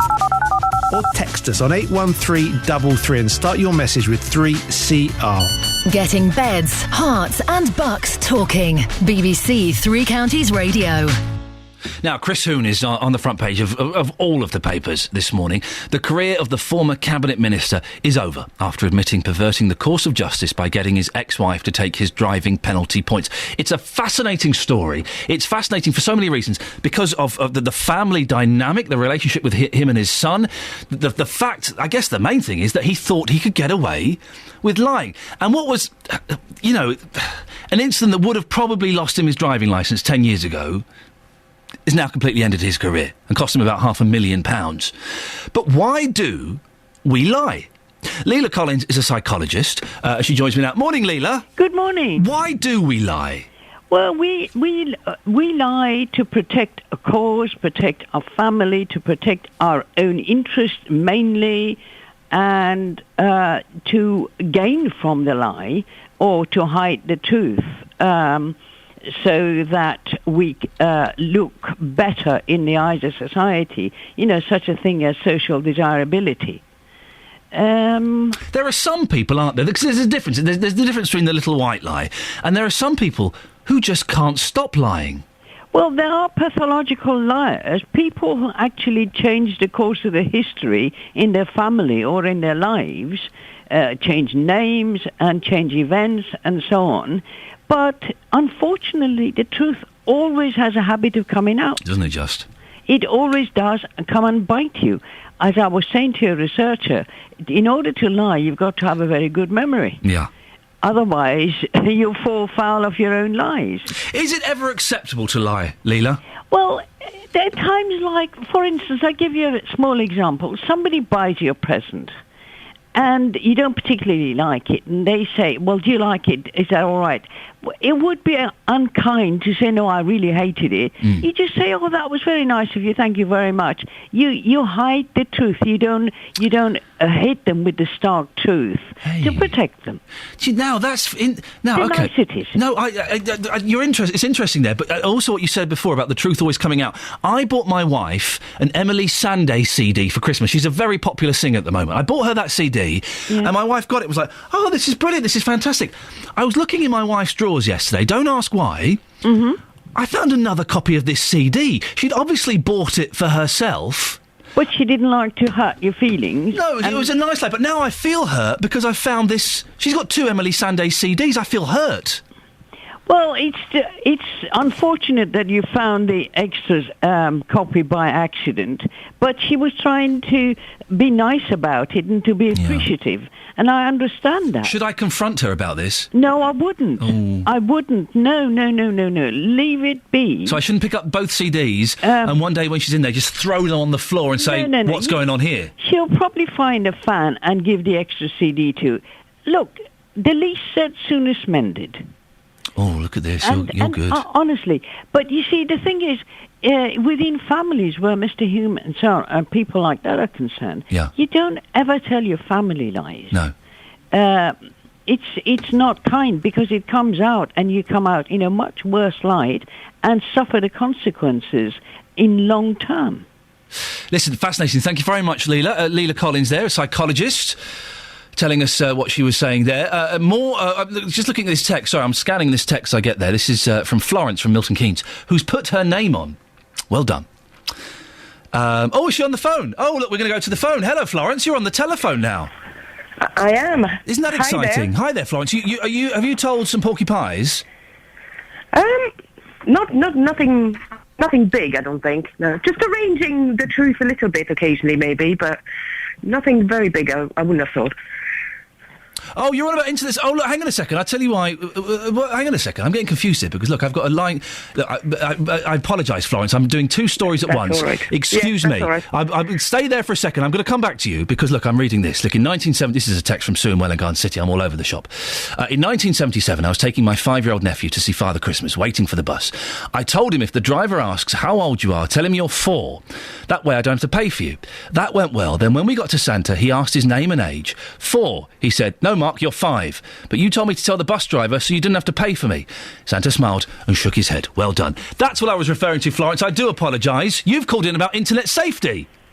I have. Go on, tell me, what's your opinion on this? Just thinking that teenagers are really, really clever, and they're much more clever with computers and the internet and everything like that than we are. My husband and I thought we were, we used the computer every day, and we thought we were quite good at this. Yeah. But when we had teenagers, we realised that basically we knew nothing. Oh. And they were so much better than us. They can erase the history on the computer. They can use screen websites. Well, they have a way of going into a website. Yeah. You think they're using this website, but through that website, they actually go to a different website. What? Oh, really? So it doesn't show up that they've been to look at big knockers or something? Yeah. So they are very, very clever. Much more than we are, and So how do you protect your kids then on the internet? What do you do, Florence? Well, exactly. We had we had all the normal parent guide and that sort of thing. Certainly, keeping the computer in a central room in the house is an idea. Yeah, no, they're not getting it in their bedroom until they're 16. No, definitely not. But at the same time, they're there all the time. So actually, the best way is to talk to them and say, look, there's all sorts of things on there. If you want to learn about prostitution, about sex, about crime, it's all out there. Ooh. But actually, I think it's not appropriate for you. And that's all you can, that's really the best thing you can do. How old are your kids, Florence? They're now 18, 15 and 11. Oh, okay.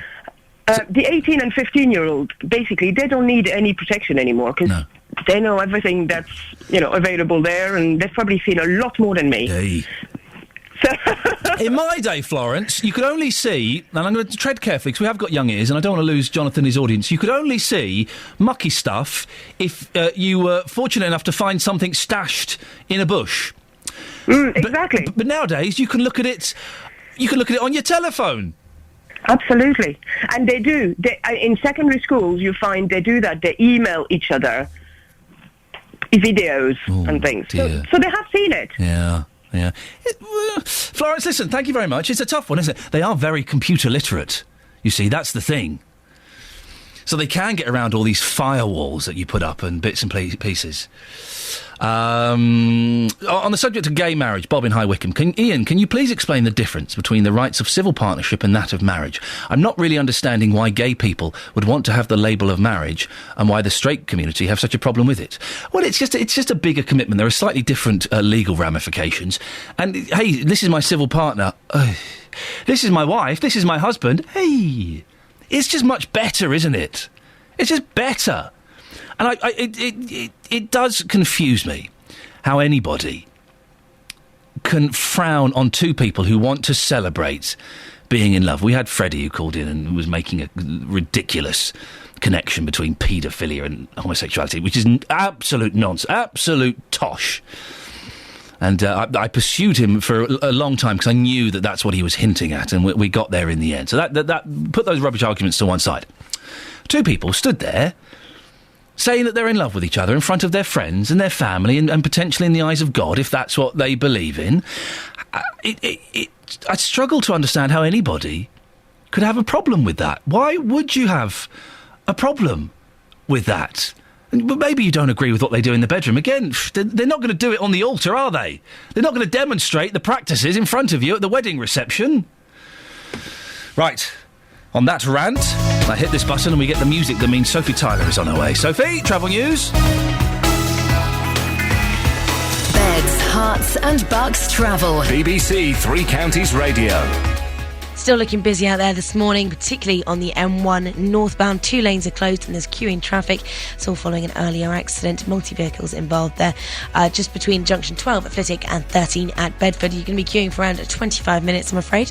Delays also heading south around junction 11 at Dunstable and between junction... it's looking fairly slow actually trying to Flitwick as well, heading south unfortunately. Now anti-clockwise on the M25 start-stop between 20 at Kings Langley all the way through to 16 at the M40, and on the M40 heading north slow as well, coming off the A40 heading towards the M25.